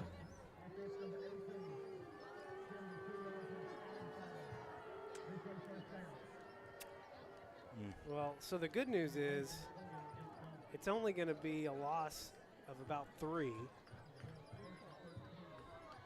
But that's all the good news. Trey Harris gets it on first down here. He's going to get back a big chunk of it down to the 45. Good turn up the edge there by Trey Harris has just run the ball hard tonight. Stats, what's the line on Trey Harris now? 47 yards on 7 carries, and they've been tough. 2nd and 5. They give it to Trey again. Trey trying to find a seam. Forward progress will be marked at the 48. 3rd and short upcoming. And Trey was not necessarily, he didn't look all that great going in that time to the line of scrimmage. He's definitely dinged up. Coming out under his own power, that's great news. Just take a look at the trainers will get a hold of him. Cracking up, I just saw us cross-armed in here. Just 3rd and 2, Des Davidson picks up a big first down. I'm scanning the field for yellow. I can't enjoy any plays. I cannot enjoy a play because I'm looking back. No flags on that play. First down from the 35. 8. Donovan trying to find Jackson. Ooh, almost. Couldn't secure it in. James Neal Jr.'s helmet came off. He's going to have to come out for a play. Yeah, there should be no hands to the face mask or anything there. Right. So Q Whitehead comes back in at left guard. Kylan Croft's going to go to left tackle. Warlow moving to right tackle. All kinds of changes here on the offensive line. Wow. They get it all situated. 2nd and 10. They give it to Dez. Almost got around that edge, but just got tripped up. Gain of just 2, maybe 3. 4 down territory, so you call the play here to try to get some of this back so it's manageable, but you're definitely in big time 4 down territory. Too far for a field goal. Anderson and Smith on the far side, Chris O'Neill and Zach Colbeth here on the near side. Gotta be thinking Jonathan Smith here. No, gonna go west. He's looking for Chris O'Neill. It's incomplete. It's going to bring up 4th and 8. Well, still 4 down territory. I mean, it doesn't change anything in terms of whether or not you're going to go for it, but it does change the play call. Still 2.5 left to go in this quarter. Amazing. Conway fans getting on their feet. Bad snap on 4th down. Donovan secures it. Just going to loft one up. Chris O'Neill falls down, flag coming in as he was definitely interfered with. The ball was picked off, but you gotta call even that. I mean, everything about that was so bad to turn out so good. Great job here by Donnie just to gather it up, give his guy a chance, throw it up, and absolutely got clobbered before the ball ever got close to him. So that's an easy call. That's a first down, by the way. First down. Big play right there. Nice break for Donovan to get the ball off of a perfect bounce right there. I mean, as bad as that was looking, that piece couldn't have looked any better. You know, I think that may have been the first bad snap for McEwen all season long. And honestly, I don't even know if the snap was bad or if he just missed it. Missed it, yeah. But I couldn't tell from our angle. Mason's had such a great year this year.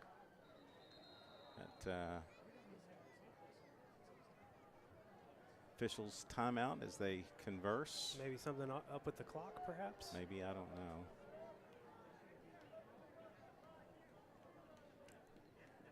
Just making sure that we indeed want to make that call. Stop it.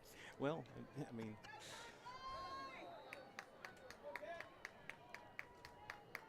First and 10 now from the 18. Edge. Good pickup. They get it to Jaden Gaines. Jaden makes one man miss. Puts his head down inside the 10. I think that's another first down, or close to that marker anyway. The ability to throw that ball is brought to you by Des Davidson. Yes. Great pickup on the outside blitz. It'll be 2nd and 1. Give it to Des. Des gets the first down, bowls through, and gets the touchdown.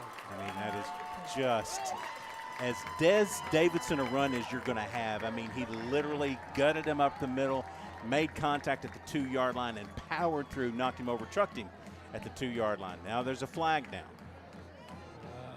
Okay, there's a flag down. I think it was after the play. We'll see.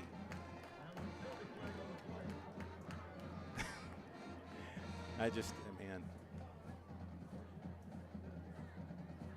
Well, if the play stands, that's Dez's 2nd touchdown of the night.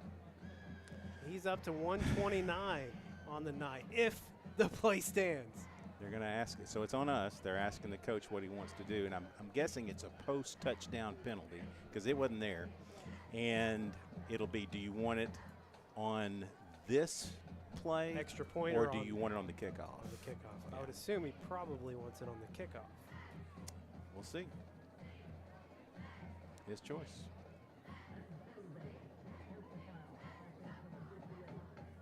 Called it on cue. And they're going to take it on the kickoff.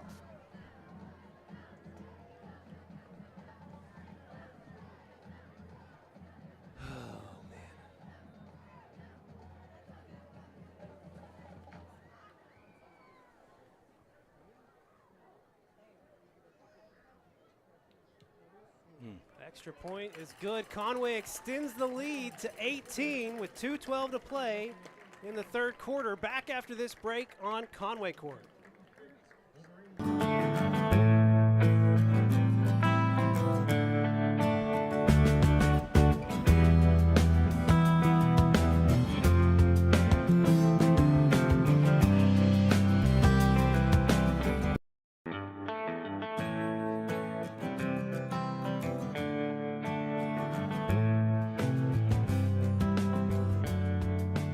thank you for your business.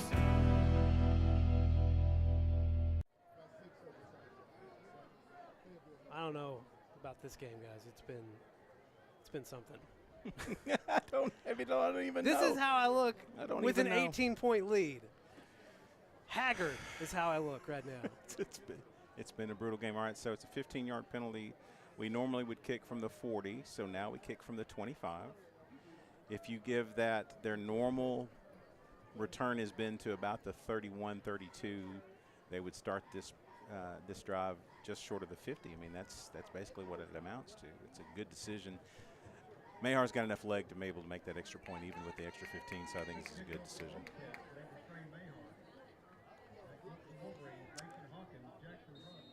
That clock and score is correct, by the way. Don't adjust. Mayhar angling it to Hawkins again, takes it in around the 26. That's a hold. Hawkins will finally go down past the 45. They'll mark him near the 47. That's what did I say? 47? Yeah. Yeah, I did. Don't start with me. Of course I said 47. I would never. Yeah, you would. Start with you. Yeah, you would. Keeping an eye on the score up in Fayetteville. It's just for grins because we still have way too much to worry about here. But well, the winner of this game is playing the winner of the Fayetteville and Southside. But game. I'm not going to scout for West. I'm not. That's true. I'm not calling anybody for them. Well, it's 30-24 Fayetteville. Look with at a this minute line. 52 to go. Fayetteville has the ball. Hold out. Looking for the deep ball. Rice looking for Edmondson, but covered by John Paul Saxton. Well, and that's a case where being challenged in his grill, and he is a smart enough quarterback. I mean, he's not taking a sack so far. He's not taking one. He gets rid of it. He just lives to play another down, and that's smart. And Ben Chandler has to play smart too because he's playing with one unsportsmanlike conduct. Unsportsmanlike. But if he hits him there, it's more of a personal foul penalty. It's still a first down. You don't want that. So Ben, good just job. the way Ben. things I have know, gone, I know. I'm anxious. Double up on the penalty, right? 2nd and 10. They give it to Edmondson this time. That ball Nowhere to almost go. came out. That ball almost came out. Great tackle, Justice Hills. 90 getting in there. Watch this. Nice. Wrap up that, kid. Great job. Gain of maybe half a yard. We'll stay 3rd and 10. 90 seconds to play in the third quarter. They were probably they're close to plus territory, so they're probably 4 down territory, I would think. Quick pass to Tunnel. Grigg. Yep. The tunnel screen. First down. He's going to have the first down as he just got north quickly. Man, they do a lot of that. That's one thing they definitely did in all the film work that I did was they run a lot of screens, a lot of tunnels, a lot of quicks, a lot of slants, throws to the running back. They've gone vertical a couple of times, but the only really successful time has been penalties and one blown coverage. We are finally under a minute here in the third quarter. Rice unloading deep. Right there was Trez Hammond. Boy, good defensive play that time. Is that Brust? No, that's Hawkins. That was Hawkins. Yeah, great defensive play right here by Hawkins, or this is a pick. Watch this. Comes right across and knocks out because Trez has it lined up. Yep. Good play by Hawkins.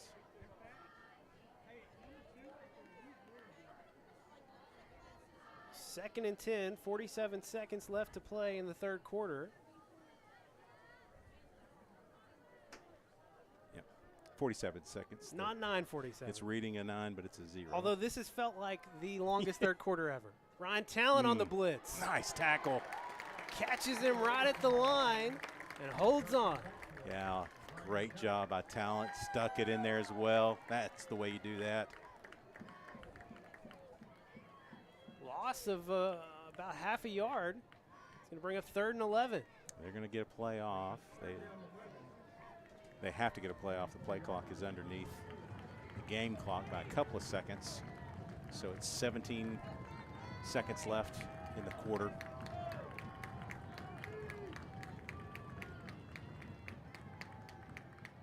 Rice under pressure. Looking over the middle of the field, coming back in defense was Tice Carr. Knocks it away, 4th and 11. 2 seconds to play in the third quarter. Yeah, he ran around forever, and it didn't take enough clock out.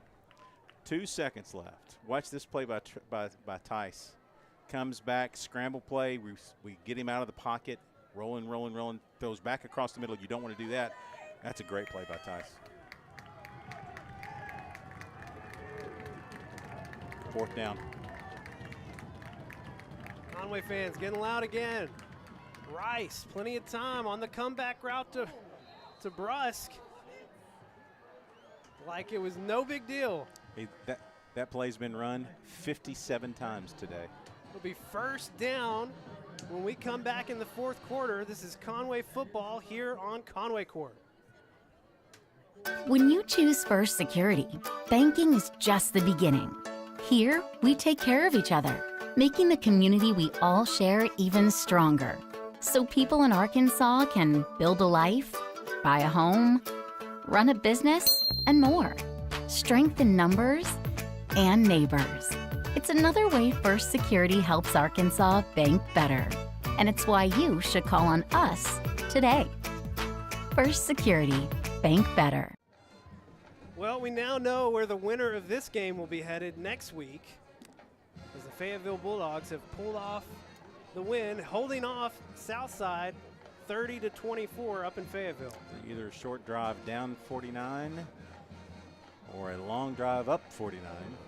Hoping it's a long drive up 49 for your Wampus Cats. They have an 18-point lead as we start the fourth quarter, not the first quarter.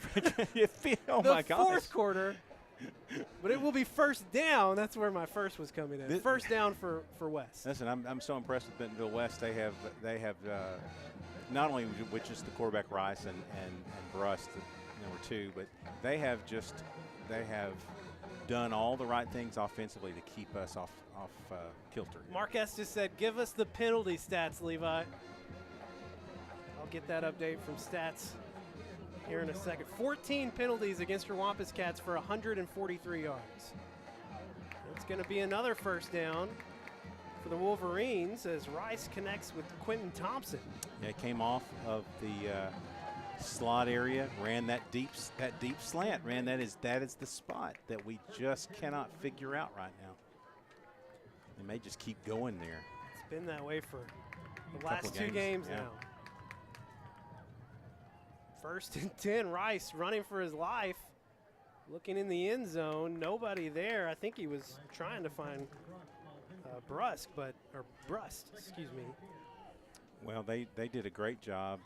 Edmondson, number 30, the running back, picked up the blitz, but it really, even though we didn't get there, we disrupted the flow of the play, and he immediately had to roll out. Was that MJ? Back in the backfield? Couldn't tell. I couldn't tell. It looked like we blitzed somebody, but I don't know. Maybe it was.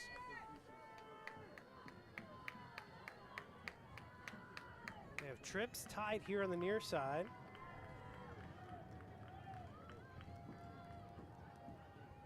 Another screen set up to Hawkins. Just no room. It's only going to, well, I say no room. He's going to pick up about 4 yards. Yeah. He made one good wiggle right at the stakes and then picked up 3. Yeah. Just not a lot of space over on this side of the field, but that's where they went. Actually picked up 2, so it's 3rd and 8.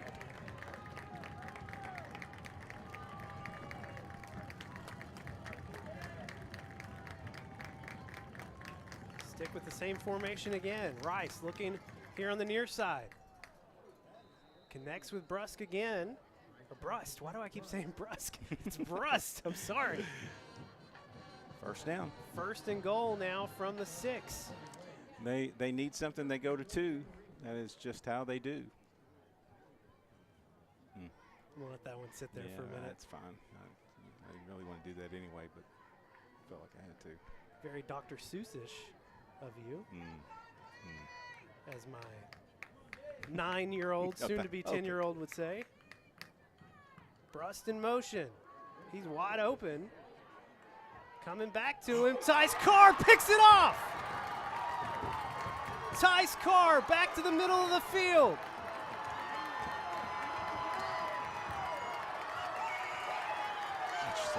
Past the 20. Cuts it back in. Inside the 5. Tice Carr end to end. Oh my God. 90. He went 95 yards. Wouldn't you just love to add for the score for the pick six? Tice, man, he ran 180 to get 95. What a great jump of the route by Tice Carr.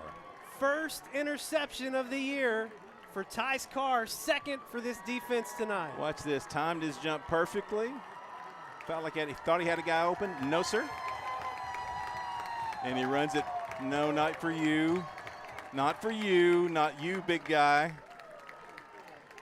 Caden Henderson on the field as the offense comes on.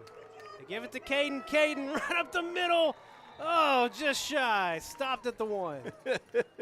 Stats was going, and no flag. And no flag. Thank you, Stats. Thanks. Thanks for the reality check. You're our hype man. Yeah, what a great job by Tice just to work the field over, man. It's just awesome watching him in the free field there. All right. Second and goal from the 1. They'll give it to Caden again. Caden hit right in the hip, stopped back at the line. Yeah, that's a great play. Still 1 yard shy.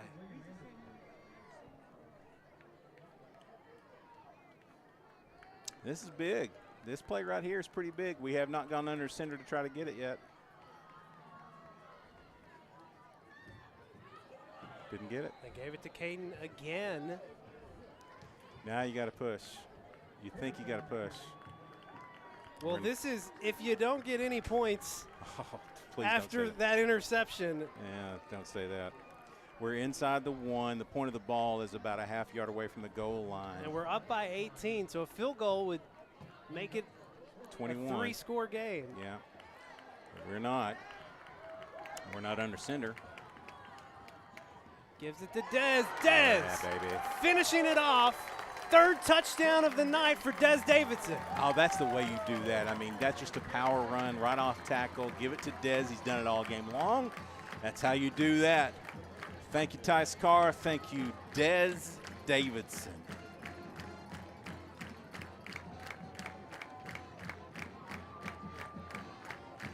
Well, it took 4 downs to do it after the huge interception return from Tice Carr.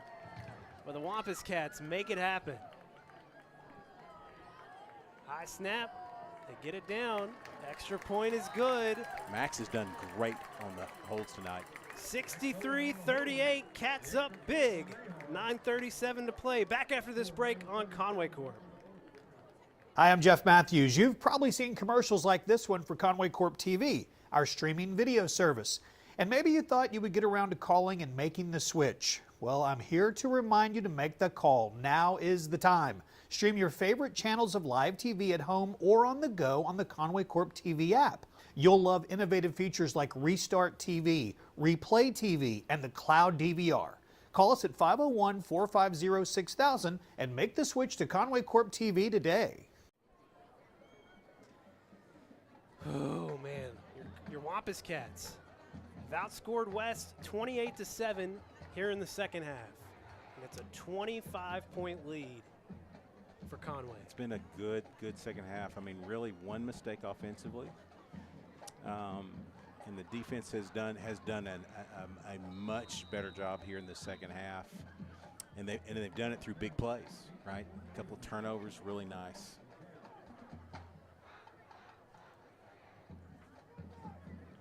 I just finally feel like I can breathe, Tim Roach. That's a good kick there, right to the middle of the field. Oh, lane in the middle. Decides to go outside. Well, it looked like it was going to not go well for the Wolverines, but like they've done all night on the kick returns, other than the very first one of the game, they've got great starting field position again here. Yeah, they've done a nice job. We've got some cleanup to do in special teams and the kickoff return game. I know he doesn't want them starting at the 35, and that's been where they've been living. They've built a house on the 35-yard line to start drives.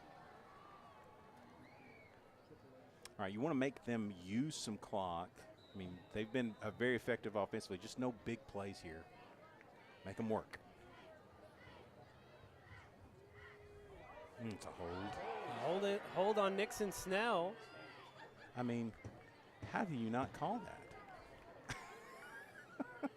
Tim, this is officially the highest scoring game of the year for your Wampus Cats. First time they've got into the 60s this year. They've been in the 50s a ton.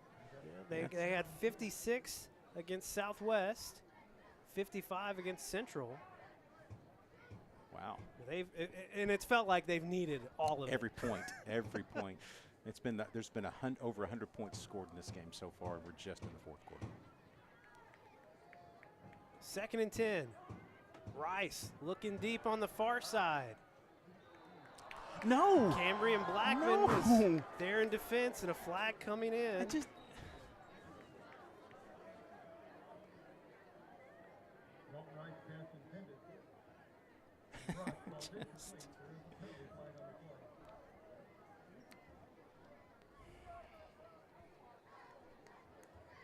Still 9 minutes to play in this game.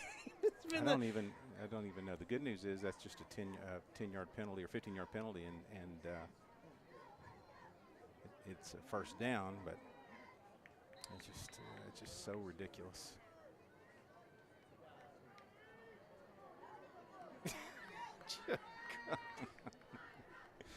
Makes it 1st and 10 now from the 49.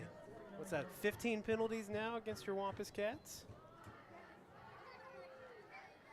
Hand off to Edmondson. Edmondson. That's a great run. Found a great lane. He's going to pick up 9. They had the right play called for their defense there.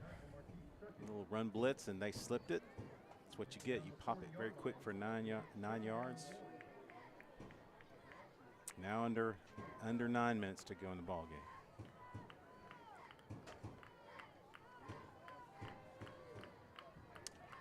Got to be thinking number 2 here. Man coverage. They give it to Edmondson again. He's got the first down. And way more. Flag coming in around the 10. Yeah, as a wide receiver, you have to know when to let go. And he didn't know when to let go. He just kept engaged. We were trying to execute out. Great play, great run.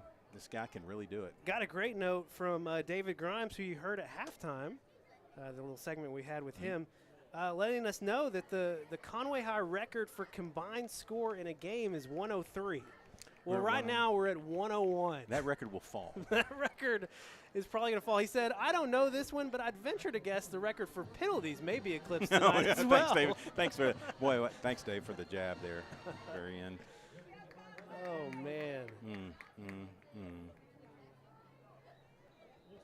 That's just a great run. We were all out to stop the pass, and they ran the draw, and it worked. Rice looking over the middle, has Brust. He'll be stopped short of a touchdown. Gets it all the way down to the 1. There's that pass again. Yeah. Is that dude again? There's that pass again. It's just a deep slant that puts it right behind the linebackers and in front of the safeties, and this guy can really dial it into it. It just drops it right in. It's just very slick, very slick.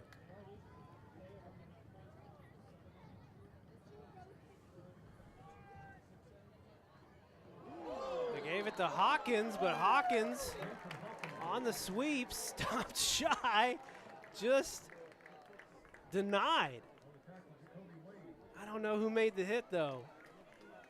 I think it was Jacoby Wade. Yeah, I think it was. It felt like Jacoby Wade from here. It did feel like a Jacoby Wade type hit. Let's see. No, that was Jacoby and Noah. Noah Files. Yeah, Noah Files. laying most of that. Yeah, that makes sense too. 2nd and goal from the 1. Edmondson back in. That's motion. Yeah, back it up. It's going to make things a little more difficult. The Jones brothers racing on. Caleb Kearns, and is that Justice? No, or who's that, Braxton coming out? No, it's not Braxton. Maybe it is. The numbers are rolled up and I can't see it. All right, got a break there, so let's make the most of this. Clock continues to run. close in on the 7-minute mark. I like that. Take as much time as you want. Wampus Cats with a 25-point lead, but West threatening to cut into that. Rice looking for the end zone. Incomplete. Noah Files was trying to get a hand on it. That's textbook play by Noah Files there. Read the quarterback, went to the spot where he was looking, read his eyes, found the receiver, turned to the inside, goes up with the left hand. You just can't do it any better than that, Noah. That is a job well done, my friend.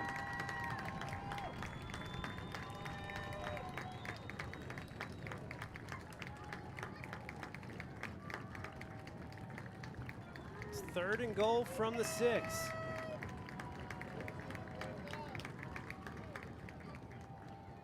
Edmondson untouched, right up the middle. And West getting their 2nd touchdown of the 2nd half. They ran the Wildcat. They had Rice split out way to the left and ran Hawkins in as the quarterback. And it was very well done. Cuts the lead to 19. They will keep the offense on to try and cut it down to 17. Get it to a 3-score, a nice, easy 3-score game with 2 touchdowns and a field goal. Just looking for points here. Well, they've already gotten 1 turnover off of a kickoff, so they've had some success there tonight. Edmondson wide open. Why didn't anybody go with him? Unbelievable. Cuts the lead to 17. Still life here for West. Back after this break on Conway Corp.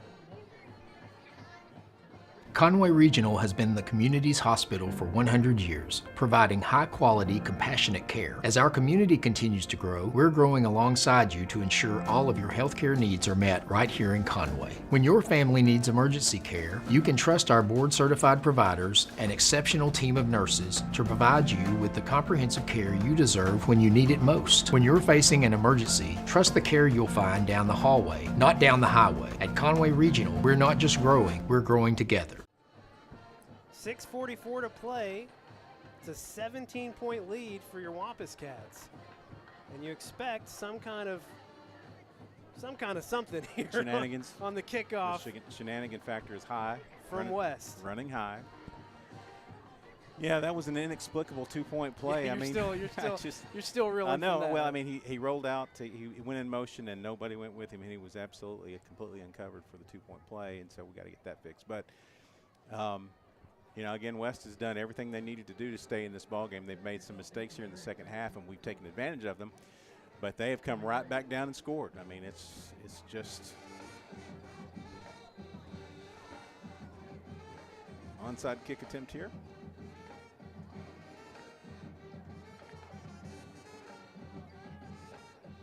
And it's going to bounce out of bounds. Nice. A great outcome for your Wampus Cats. That means that we have the penalty, and we will take that and the ball. No more shenanigans on that kickoff. Saw Buck James and Coach Kelly talking. What do you think that talk was I like? mean, and that's where the head coach jumps in and says, okay, let's talk about what we want to do here because we need to bleed some clock. We're up 17 with 6:45 to go. The problem is, and I talked to a lot of folks about this, Trevor and I argue about this on the office all the time. This is, you want to run your offense, but you also want to make it very difficult for them. They have proven that they can score, and sometimes quickly, so might behoove us to work some clock here. Start with a handoff to Trey Harris. It's a great first down run for Trey. Good to see Trey back in there. He hobbled off earlier, and that looked very slick. He didn't look like he was having any problems there. Got a correction from David Grimes.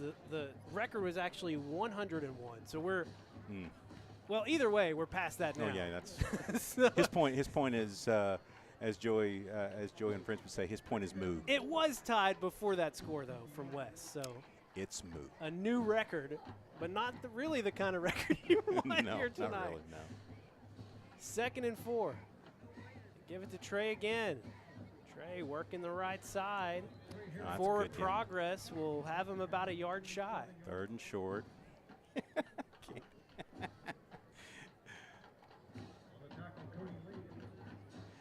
No one is really left. No one is really left because this game is so. Game's, it's in the danger zone. We need a first down here, man. Put Dez in.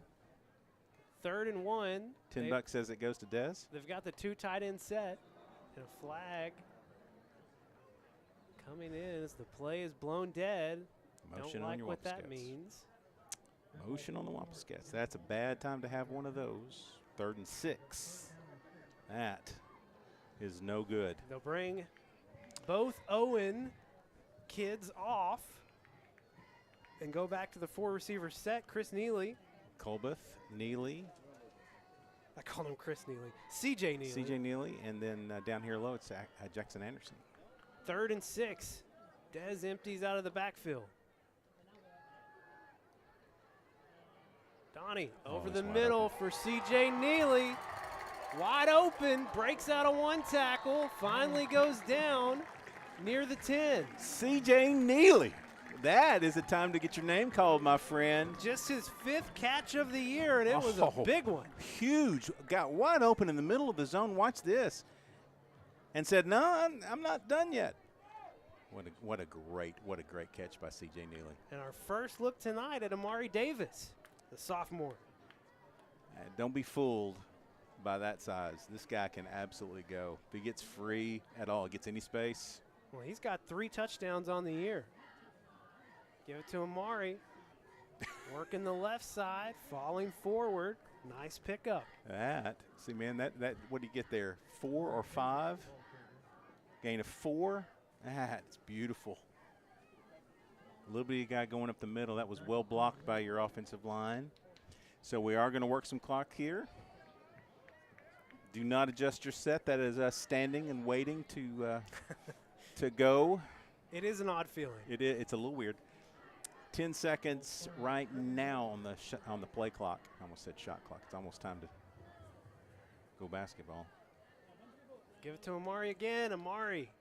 Good push. See that? Look at this. He is 5'0" pushing the pile. Way to go. It's going to be about 3rd and 3. This guy's going to be fun to watch. Oh, yeah. I'm telling you, man. I mean, both him, he Trey and Trey Harris. Dude, they are going to be so fun to watch next year. Oh, my gosh. They're fun to watch this year. You know I'm going to miss Desmond and I know. Caden. But dude, I know. The future's still bright. Yeah, dude, we running back central here. And you're going to have Kobe Irwin coming back. We did find out this week that he's out for the season, so I hate to hear that. Kobe, hang in there. Yeah. We'll see you again next year. 3rd down, they give it to Amari. Amari bouncing it over on the right side. Has the I think he has the first down. He does. I think it's first down. Pretty close, but I think, I don't know. They're going to call it 4th down. Come on, there. Come on. What is that? All right, 3 minutes to go. Wampus Cats have 23 seconds to Well, listen, go. even if you don't convert here, they got to go a long way. You can milk so much time off the clock that it's a good outcome. Yeah. They have all 3 of their timeouts. You'd like to just punch it in, though. Yeah, wouldn't you? You can get a first down here and not get a touchdown. Give it to Amari. Hit at the line. I don't think he got it. They, matter of fact, I think he may have lost a little bit.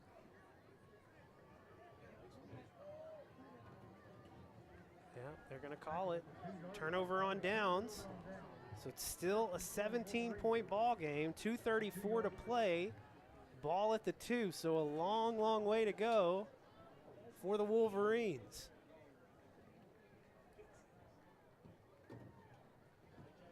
All right, defense. Again, to your point, they've got to go. They got to go 98 to get a touchdown, and that will get them within 10. They do still have all of their timeouts. Oh, I mean, touchdown within 2 minutes is perfect. Whether or not they can do anything else after that is going to be the question. Can they score 3 times? John Paul Saxton showing like he might be coming here. Jacoby Wade coming up. Just don't want to get burned deep here. They can play in front of you. Who else? Quick pass to Brust. He stopped the clock, and I don't know why unless it was a first down. It is a first down. Okay, so start the clock now because he was in bounds. And they do. 2:24 and ticking. I'm okay with that kind of pass and reception there. 10 yards at a time, that takes a while.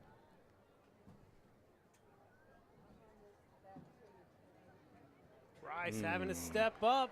A sack. He's hit finally. A sack. Braxton Nixon Snell, that a baby. He's been fighting all night, getting held all night. Just his first sack of the year. And he's been behind line scrimmage. Oh yeah, he's had five tackles for a loss. Look at that. I mean, really just played through it, played his heart out there. That's a great. He's rewarded there. That's nice, Braxton. Clock continues to run. 1:42. Rice looking near side for Hawkins. Okay, his forward progress was stopped. That's in bounds. Keep that clock running, and they do. They do indeed. Great job by Trez Hammond. Oh yeah, it's great job. Well, I finally feel like I can breathe. Yeah, it's been tense. It's been tense up here in this booth. The feeling in this booth at halftime, not great. Not happening. It was not a good thing. Oh, that's a good rush on the outside edge. Brust cannot haul it in, incomplete. That's a change. It's going to be 4th down. How many catches does that guy have? Brust, number 2 for them. Stats.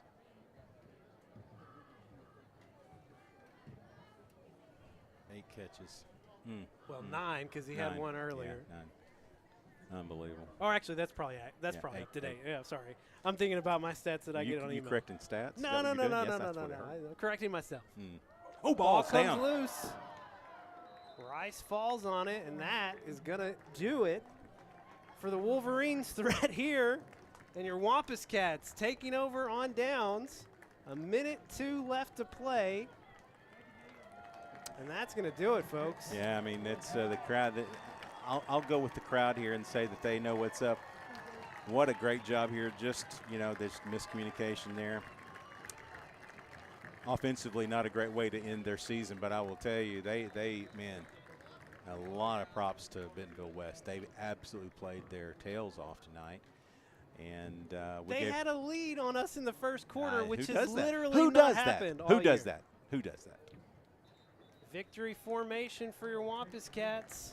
Well, it's going to be. Donovan Amalo takes a knee. It's going to be a road trip to up to 49. Well, for the 3rd year in a row, your Wampus Cats will have to go to Fayetteville. It's ridiculous.